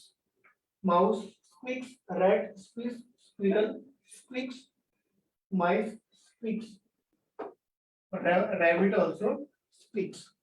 आता ह्युमन म्हणजे माणूस टॉक्स, त्यानंतर सिंग्स, स्क्राइज, व्हिसल, स्क्रीम, कोणत्याही प्रकारे या ठिकाणी विस्पर सुद्धा येऊ शकतो. त्यानंतर एलिफंटच्या आवाजाला ट्रम्पेट असं म्हणतात किंवा रोअर सुद्धा असतो. ट्रम्पेट किंवा रोअर सुद्धा असतो. ट्रम्पेट हा स्पेसिफिक शब्द आहे, एलिफंटसाठी वापरला जातो म्हणून ट्रम्पेट लक्षात ठेवा. त्यानंतर झेब्रा आणि हिपोपोटॅमस या दोन्हींसाठी याच्यासाठी सुद्धा क्राय असा शब्द वापरला जाऊ शकतो. ठीक आहे. आता हे सगळे साऊंड्स तुम्ही लिहून ठेवा. लिहून ठेवला म्हणण्यापेक्षा त्याचा स्क्रीनशॉट तुम्ही काढून घेऊ शकता. स्क्रीनशॉट तुम्ही घेऊ शकता आणि तो स्क्रीनशॉट तुम्ही वापरा, लिहा, स्वतःच्या अक्षरामध्ये, सुवाच्या अक्षरामध्ये लिहा. पण झेब्रासाठी विनी असा सुद्धा शब्द प्रयोग आहे घोड्यासारखा, आणि हिप्पोसाठी क्राय किंवा इयल. ठीक आहे, घेतला स्क्रीनशॉट. पुढच्या भागाकडे बघूया आपण. What kind of questions will be asked on this topic? Choose correct pair of following. योग्य जोडी निवडा. Tiger grunts, ship Blitz, sparrow tweet, donkey brace. ह्या चुकीच्या जोड्या आहेत, त्याच्यातली करेक्ट जोडी आपल्याला वापरायची. तो म्हणजे टायगर ग्रंट्स. टायगर म्हणजे काय? वाघ. आणि ग्रंट म्हणजे ग्रंट कॅमिल ग्रंट करत असतो. टायगरचं काय आहे? रोअर किंवा ग्रोअर. त्यानंतर शीप ब्लिट्स, हा पर्याय आपल्याला बरोबर म्हणतात, शीप ब्लिट्स. परंतु एक पर्याय बरोबर सापडला म्हणून इतरांकडे दुर्लक्ष नाही करायचं. इतर सुद्धा पर्याय तुम्ही बघायचे आहेत. स्पॅरो ट्विट बरोबर आहे. डॉंकी ब्रेज बरोबर आहे. म्हणजे या ठिकाणी sorry, choose correct pair of following, याच्यामध्ये हे सुद्धा पर्याय आपल्याला बरोबर दिलेले आहेत. परंतु प्रश्नपत्रिकेमध्ये असं होत नाही. प्रश्नपत्रिकेमध्ये या चुकीच्या जोड्या दिलेल्या असतात. जसं की टायगर ग्रंट दिले, तसं स्पॅरोला काहीतरी हूट वगैरे दिलं जाईल, डॉंकीला क्राय दिलं जाईल किंवा ग्रोल दिलं जाईल, आणि एकच जोडी बरोबर दिली जाईल, तो म्हणजे शीप ब्लिट्स. ठीक आहे. तुम्हाला प्रश्नाचा प्रकार समजणं गरजेचं आहे, फक्त की करेक्ट पेअर आपल्याला निवडायची, योग्य जोडी. ठीक आहे. Question number 2, find odd man out. वेगळा शब्द निवडायचा. काऊ, टायगर, लॉयन आणि बेअर. याच्यामध्ये वेगळा कोणता शब्द तुम्हाला पाहायला मिळेल? बघा, लॉयन ग्रोल, त्यानंतर टायगर, लॉयन आणि बेअर तिन्ही ग्रोल करतात, गुरगुरतात. पण काऊ मात्र गुरगुरत नाही. तिचा आवाज मूल किंवा लो अशा प्रकारचा असतो. म्हणून ऑडमॅन कोण निघणार आहे? Option 1 cow. Question number 3, if camel is to grunt then mouse is to what. जर कॅमलला ग्रंट आहे तर माऊसला काय आहे? त्याच्यामध्ये सुद्धा आवाज आहे. कॅमलचा आवाज ग्रंट आहे, म्हणजे आपल्याला माऊसचा सुद्धा या ठिकाणी आवाजच शोधायला लागणार आहे. आपल्याला माऊसचा आवाज कोणता आहे? स्क्रीमर आहे का? माऊस नाही. स्नोर आहे का? नाही. क्राय नाही. स्पीक हा त्याच्या माऊसचा शब्द योग्य साऊंड होतो, म्हणून correct answer is speak. Okay. अशा प्रकारचे प्रश्न या टॉपिक वरती विचारले जाऊ शकतात. पुढच्या टॉपिक कडे आपण जाऊया. कंपॅरिझन. कंपॅरिझन बघा, छोटासा घटक आहे. हा सुद्धा बघा लक्षात ठेवण्याचा घटक आहे. कंपॅरिझन म्हणजे काय? तर बघा, कंपॅरिझन म्हणजे तुलना. दोन गोष्टींमध्ये तुलना केलेली असते. म्हणजे गुणांच्या बाबतीत, गुण वैशिष्ट्याच्या बाबतीत तुलना केलेली असते. मग गुणांची आणि नावाची याच्यामध्ये ऍडजेक्टिव्ह असणार आहे, नाउन असणार आहे किंवा प्रोनाउन असणार आहे. तर तुलना म्हणजे काय? कंपॅरिझन म्हणजे काय? एखाद्या व्यक्तीच्या, प्राण्याच्या किंवा वस्तूच्या गुणवैशिष्ट्यांची कोणत्याही दुसऱ्या गोष्टींशी तुलना केलेली असते. म्हणजे कोणासारखं, म्हणजे एखादा इथे बरोबर ऍज फ्री ऍज एअर, हवेसारखा मुक्त, म्हणजे गुण कोणता आहे फ्री, आणि कोणासारखा तर हवेसारखा. या दोन गोष्टींची तुलना केलेली असते गुणवैशिष्ट्यांच्या संदर्भात. तर कंपॅरिझनची काही उदाहरणं आपण या ठिकाणी बघूया. ठीक आहे.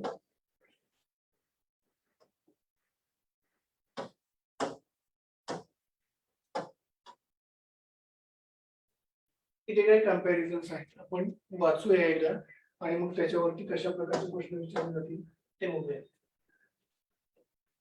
As black as coal. Black हा रंग आहे, म्हणजे गुण आहे कशाचा, कोलचा. कोल सारखा, कोल म्हणजे कोळसा, कोळशासारखा काळा. As black as coal. त्यानंतर ऍज ब्रेव्ह ऍज लॉयल. या ठिकाणी ऍडजेक्टिव्ह आपल्याला शोधता आलं पाहिजे. ब्रेव्ह म्हणजे काय, शूर, आणि मग लॉयल. लॉयल ब्रेव्ह असू शकतो, सिंहासारखा शूर. त्यानंतर as yellow as turmeric. Yellow, टर्मेरिकचा गुण काय आहे, येलो, म्हणून हळदीसारखा पिवळा. आता तुलना करण्यासाठी या ठिकाणी ऍज ऍज म्हणजे याप्रमाणे. मग याच्यामध्ये ऍज आल्याच्या नंतर तुम्हाला लक्षात येईल की ही तुलना आहे. त्यानंतर ऍडजेक्टिव्ह आहे आणि त्याची तुलना केलेली आहे, हे तुमच्या लक्षात येईल. म्हणून ऍज, एखादं ऍडजेक्टिव्ह आणि ऍज असं जर स्ट्रक्चर असेल, as plus adjective, as plus adjective plus as, हे स्ट्रक्चर आलं की आपण समजायचं की कंपॅरिझन आहे.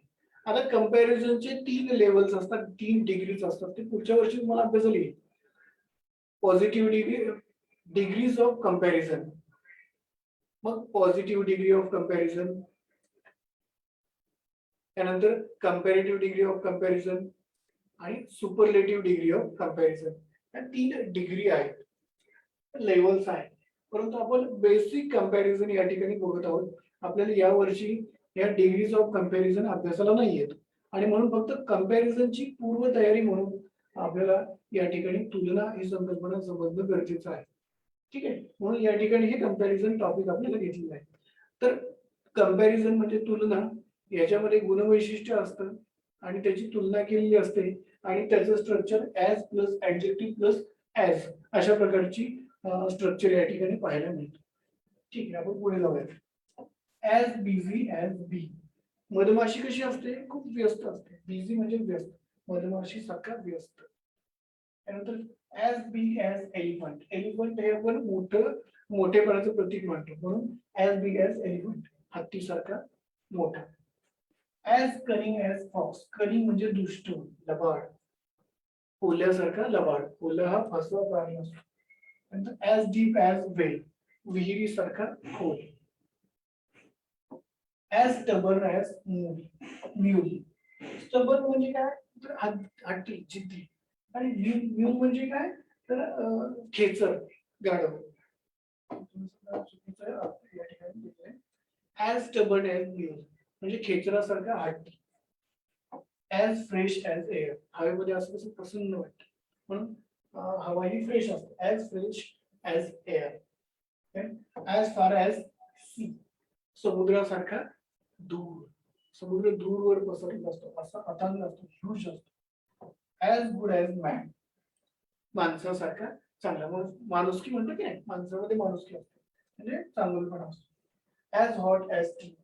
चहा गरम असतो, गार चहा पीत नाही कोणी, म्हणून ऍज हॉट ऍज टी, चहासारखा गरम.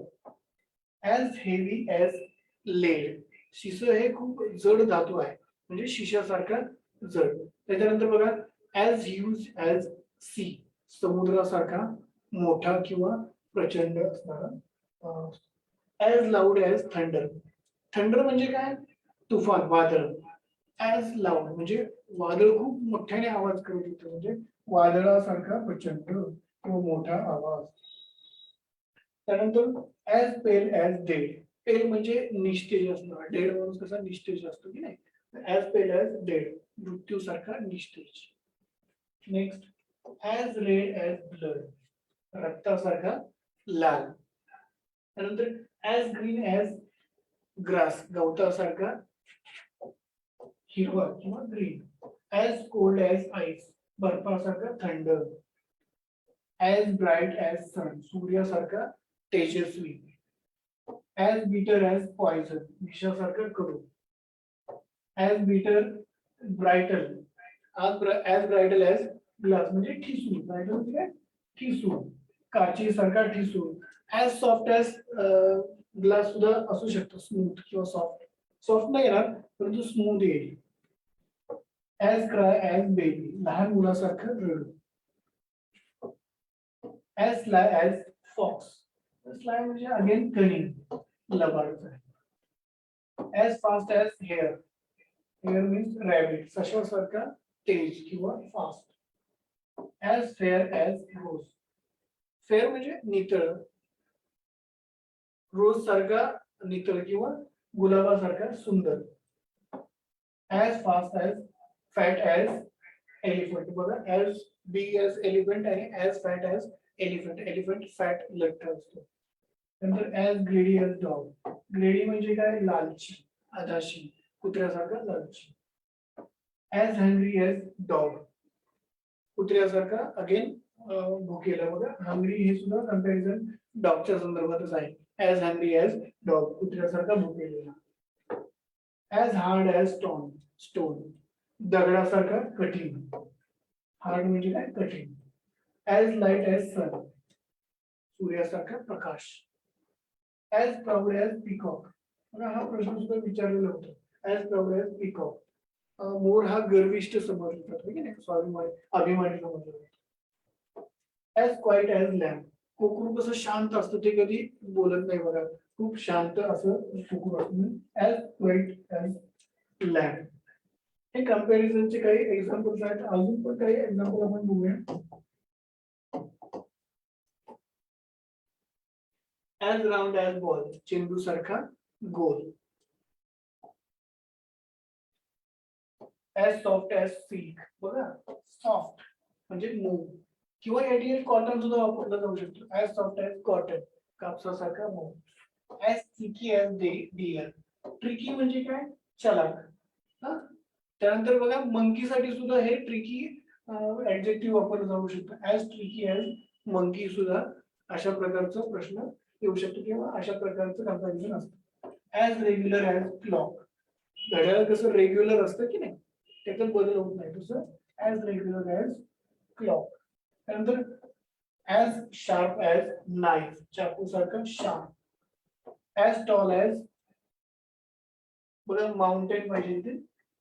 ॲज टॉल ॲज माउंटेन, पर्वतासारखा उंच. ॲज स्मॉल ॲज अँट, मुंगीसारखा लहान. ॲज स्वीट ॲज कुकू, कोकिळा, कुकू म्हणजे कोकिळा, कोकिळा स्वीट मधुर गायन करते की नाही, म्हणून ॲज स्वीट ॲज कुकू. नंतर ॲज रिच ॲज किंग, राजासारखा श्रीमंत. As brittle as lump, again brittle म्हणजे ठिसूळ, लंप म्हणजे ढेकूळ. As strong as an fox, बैलासारखा ताकदवान, दमदार. मग याच्यासारखे अजून सुद्धा काही या ठिकाणी उदाहरणं आपल्याकडे आहेत. तुम्ही त्याचा स्क्रीनशॉट काढून घेऊ शकता. मी तुम्हाला स्क्रीनशॉट काढायला संधी देतोय. तर पटकन याचा एक स्क्रीनशॉट काढून घ्या. कंपॅरिझन आहे ते, याचा स्क्रीनशॉट काढून ठेवा. तुमच्या वहीमध्ये तुमच्या हस्ताक्षरात लिहा, पाठ करा. ठीक आहे, कळलं? आता नेक्स्ट पेज आहे, त्याचा सुद्धा तुम्ही स्क्रीनशॉट काढायचा.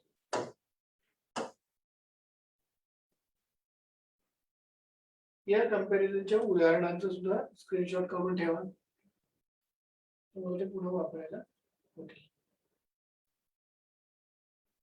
आता याच्यावरती कशा प्रकारचे प्रश्न विचारले जाऊ शकतात हे आपण बघूया. हे 2-3 प्रश्न आहेत.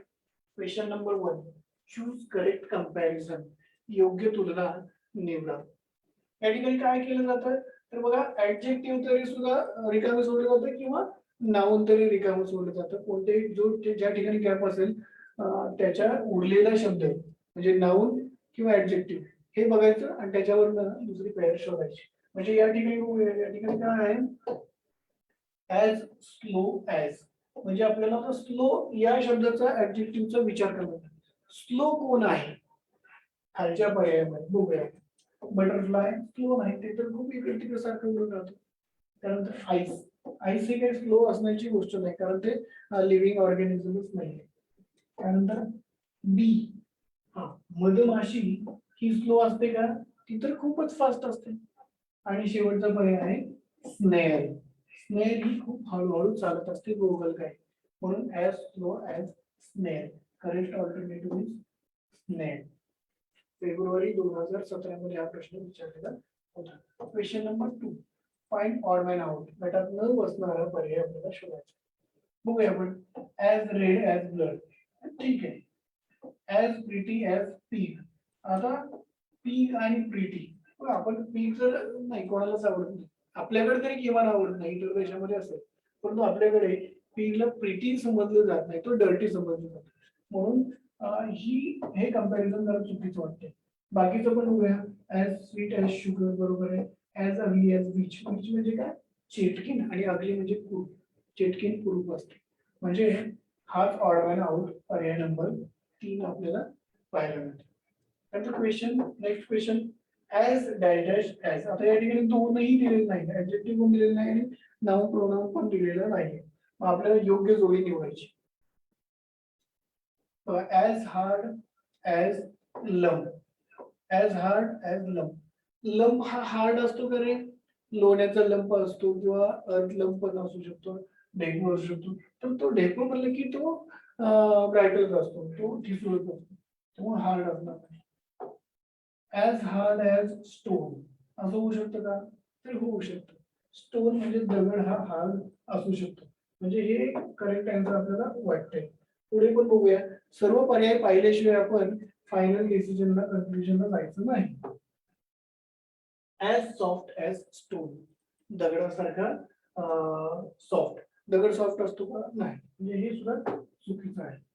As soft as iron, iron म्हणजे काय, लोखंड, लोखंड सॉफ्ट असतं का, अजिबात नाही, म्हणजे हाच पर्याय, पर्याय नंबर 2 हा बरोबर पर्याय आहे. आता पुढे मी मग सांगितलं होतं की चित्र तुम्हाला दिले जातात आणि त्याच्यावरती प्रश्न विचारतात. Look at the picture and choose correct option. खालच्या चित्राकडे बघा आणि करेक्ट ऑप्शन निवडा कंपॅरिझनसाठी. As dash dash as rabbit, म्हणजे रॅबिटची क्वालिटी आपल्याला शोधायला लागणार आहे. मग रॅबिट कसं असतो, ब्रेव, रॅबिट ब्रेव असतो का, अजिबात नाही. स्टुपिड असतो का, नाही. त्यानंतर स्टुपिड, रॅबिट स्टुपिड असतं का, नाही. मूर्ख असतं का, नाही, हुशार असतो. त्यानंतर टिमिड, टिमिड म्हणजे काय, भित्रा. हो, रॅबिट भित्रा असतो, लगेच आवाज आला की पळतो, म्हणून तुम्ही म्हणू शकता की as timid as rabbit, rabbit सारखा भित्रा प्राणी असतो. त्यामुळे option number 3 is correct alternative. ठीक आहे. अशा पद्धतीचे प्रश्न तुम्हाला विचारले जाऊ शकतात, त्याचा सराव सुद्धा तुम्ही करायचा. बघा वेळ झालेला आहे, परंतु व्होकॅब्युलरी या घटकामधला हा शेवटचाच पार्ट राहिला, तर आपण लगेच हा तो पाहून घेऊया. हे सुद्धा काही खूप अवघड नाही, सोपं आहे. आपण वर्ण डिस्कशन करूया आणि पुढे जाऊया. ठीक आहे, म्हणजे हा टॉपिक या तासाला संपेल. कलर्स, आता शेवटचा आपला या भागामधला व्होकॅब्युलरी मधला शेवटचा टॉपिक आहे. Names of colour, shapes, things, vegetables, fruits. ठीक आहे. आता या ठिकाणी कलर्स बघूया आपण. एक बेसिक कलर तुम्हाला पाहायला रेड, त्याचे कलर तुम्हाला या ठिकाणी दिसतात, त्याच्यामुळं त्यांची नावं सुद्धा तुम्हाला मराठी कळणार. रेड, रेड म्हणजे लाल. ब्ल्यू, ब्ल्यू म्हणजे निळा. ग्रीन हिरवा.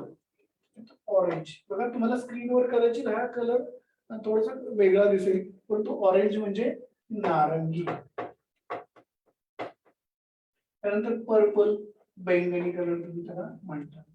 येलो, हा सुद्धा कलर दिसताना वेगळा दिसत असेल, येलो, येलो म्हणजे पिवळा. त्यानंतर पिंक, पिंक म्हणजे गुलाबी. ब्राऊन ही काळ्याची शेड आहे. ग्रे म्हणजे करडा, ब्राऊन म्हणजे तपकिरी आणि ग्रे म्हणजे करडा. हे सुद्धा. आणि खाली ब्लॅक अँड व्हाईट ह्या शेड्स आहेत, हे कलर मानले जात नाहीत, हे शेड्स आहेत. Black and white. आता याच्यामधले काही शेड्स तुम्हाला पाहायला मिळतात, ह्या सुद्धा लक्षात ठेवा, कलर लक्षात ठेवा. याच्यावर प्रश्न कसे असतील तर एखादं चित्र दिलं जाईल आणि त्याचा कलर तुम्हाला म्हणजे choose correct colour for chillies. ठीक आहे, अशा प्रकारे. तर या ठिकाणी बघूया, red, blue, green, orange, yellow, pink हे बेसिक आहेत. लाल, निळा, ग्रीन, हिरवा, नारंगी, पिवळा आणि गुलाबी. आता खाली पर्पल म्हणजे तुम्हाला मी सांगितलं की बैंगनी. त्यानंतर व्हायलेट, व्हायलेट म्हणजे जांभळा. ते दिसताना पिंक सारखं दिसते परंतु लक्षात ठेवा व्हायलेट आहे. त्यानंतर टर्किश, हा ग्रीनची शेड असते टर्किश. त्यानंतर गोल्ड किंवा गोल्डन सोनेरी रंग, लाईम लिंबू कलर आणि ऍक्वा, ऍक्वा म्हणजे पानेरी कलर, पाण्याचा कलर असतो. ह्या सगळ्या ग्रीनच्या शेड्स आहेत. ऍक्वा हा ब्ल्यूची शेड आहे, टर्किश सुद्धा ब्ल्यूची शेड आहे. त्यानंतर नेव्ही, नेव्ही ब्ल्यू म्हणतो की नाही, डार्क ब्ल्यू असतो त्याला नेव्ही ब्ल्यू असं नेव्ही हा शब्द. कोरल, कोरल ही ऑरेंजची एक शेड आहे. त्यानंतर टील, टील ही ग्रीनची शेड आहे. ब्राऊन, ब्राऊन म्हणजे तपकिरी रेडची शेड आहे. व्हाईट अँड ब्लॅक, पांढरा आणि काळा. आता याच्यावरती काही प्रश्न असतात ते तुम्हाला सांगितले की एखाद्या वस्तू दिली असेल त्याचा कलर आपल्याला आयडेंटिफाय करायचा असतो. ओके, ठीक आहे. आता पुढच्या भागाकडे जाऊया. शेप्स. एक शेप्स थोडस काळजीपूर्वक तुम्ही अभ्यासलं पाहिजे. कलर सोपा होता पण शेप्स मात्र थोडेसे महत्वाचे आहेत. जिओमेट्रिकल शेप्स असतात किंवा ऑल टाइप ऑफ शेप्स. आपण थोडीशी याच्यावरती डिस्कशन करूया. सर्कल, सर्कल म्हणजे तुम्हाला माहिती सर्कल वर्तुळ, गोल वर्तुळ. मग आता या सर्कलशी संदर्भात अजून सुद्धा शेप्स कोणते असतात बघा. सर्कलच्या संदर्भात अर्धवर्तुळ, semi circle, semi semi circle, अर्धवर्तुळ, सेमी सर्कल. आणि हे जर 3D मध्ये केलं तर अजून एक शब्द आहे बघा, गोल बॉल असतो की नाही त्या आकाराला काय म्हणतात, स्फिअर.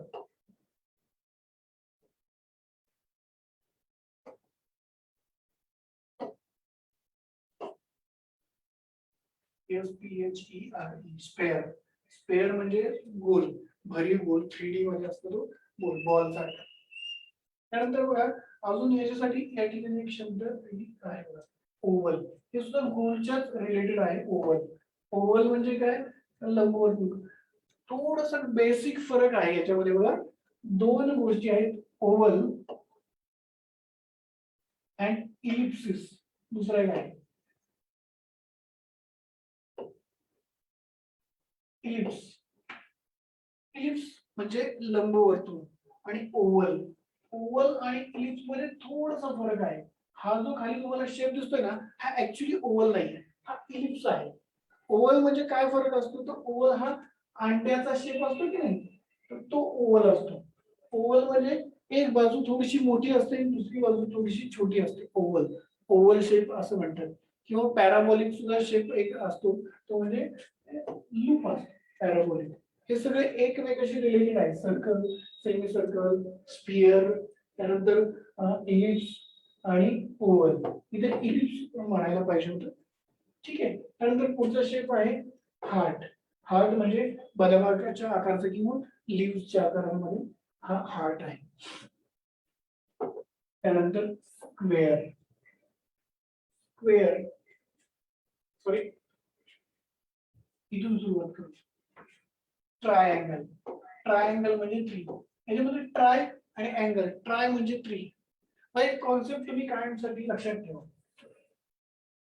जेव्हा एक घटक असतो की नाही त्या गोष्टीमध्ये एक घटक असतो त्याला मोनो ही कन्सेप्ट आहे. मोनो, मोनोलिंगुअल किंवा मोनो डायमेन्शन. त्यानंतर दोन गोष्टी जेव्हा त्याच्यामध्ये असतात तेव्हा डाय असा शब्द असतो, डायगोनल किंवा डाय म्हणजे दोन, द्विमिती. त्यानंतर जेव्हा तीन गोष्टी असतात त्याला ट्राय म्हणजे थ्री हा शब्द वापरला जातो. त्यानंतर 4 असतात ट्रायंगल, याच्यामध्ये ट्रायंगल, ठीक आहे.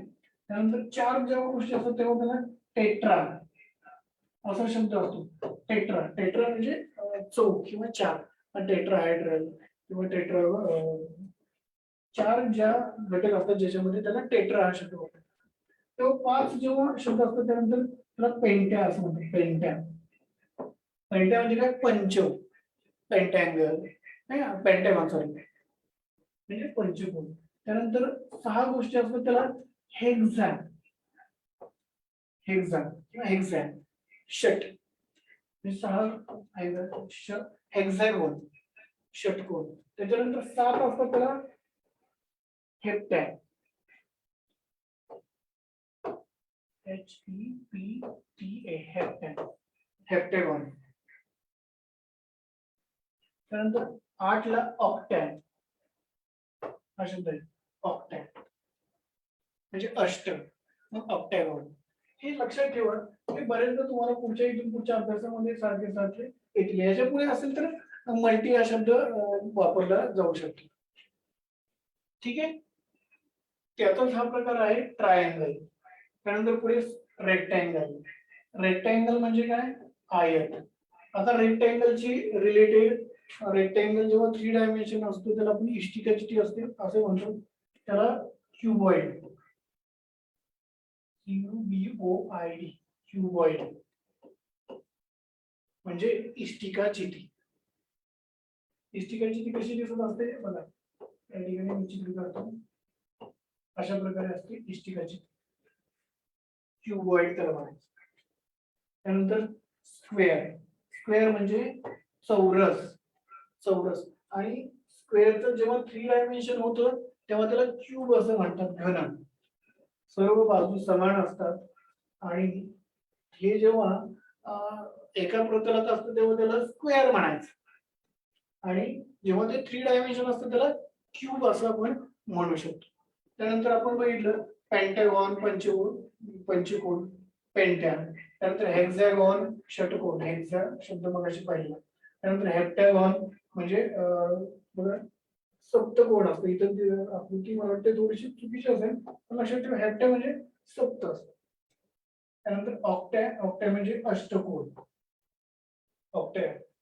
त्यानंतर पॅरालेलोग्राम म्हणजे समांतर भुज चौकोन, त्यांच्या समांतर समोरासमोर बाजू समांतर असतात.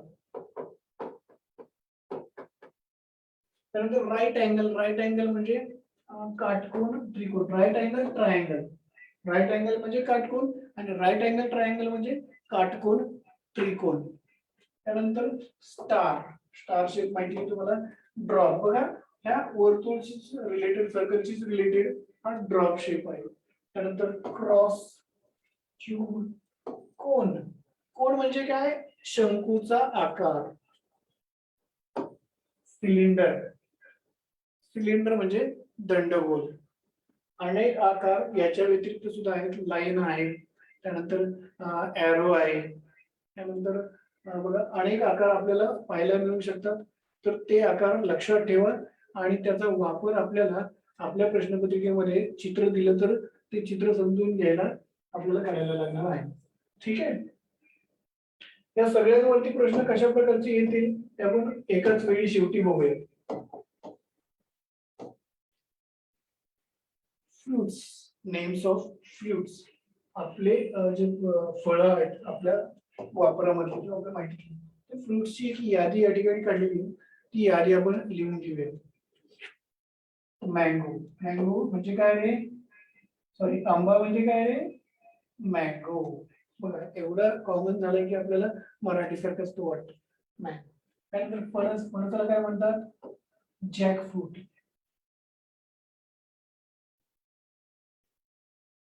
Jack fruit. त्यानंतर संत्रे, संत्रे कशाला म्हणतात, ऑरेंज.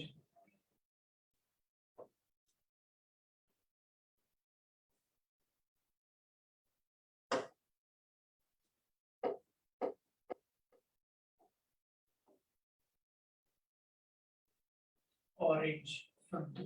त्यानंतर मोसंबी, स्वीट लाईम,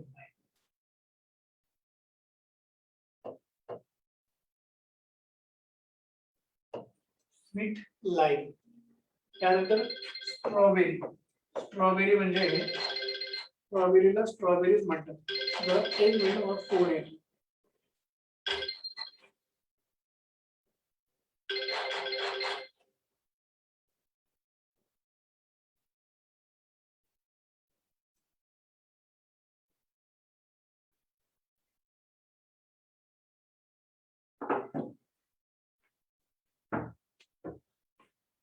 बघा वेळ भरपूर झालाय आणि शिकवताना आपल्या लक्षात नाही आलं वेळ किती झालाय, तर तुमची शाळा सुटायची वेळ सुद्धा टळून गेलेली आहे. त्याच्यामुळे आपण काय करूया, हा अजून 2 याच्यामध्ये मुद्दे आहेत, तर हा तास या ठिकाणी आपण थांबूया आणि याच्यासाठीचं जे काही मटेरियल आहे ते तुम्हाला आपल्या 5वीच्या ग्रुपवर तुमच्या शिक्षकांपर्यंत पोहोचलं जाईल. ते शिक्षक तुम्हाला हे मटेरियल देतील किंवा पुढच्या शनिवारी जेव्हा इंग्रजीचा तास होईल तेव्हा हा घटक पूर्ण केला जाईल. सध्या तरी आपण या ठिकाणी थांबूया, कारण बराच वेळ 1.5 तासापेक्षा जास्त कालावधी झालाय आणि तुमची शाळा सुटायची वेळ झालेली आहे. त्यामुळे या ठिकाणी आपण तास थांबूया आणि पुढच्या शनिवारी जेव्हा इंग्रजीचा तास होईल तेव्हा आपण हा भाग पुढे कंटिन्यू करूया. ठीक आहे? ओके, आपण थांबूया. धन्यवाद. पुन्हा भेटूया पुढच्या शनिवारी.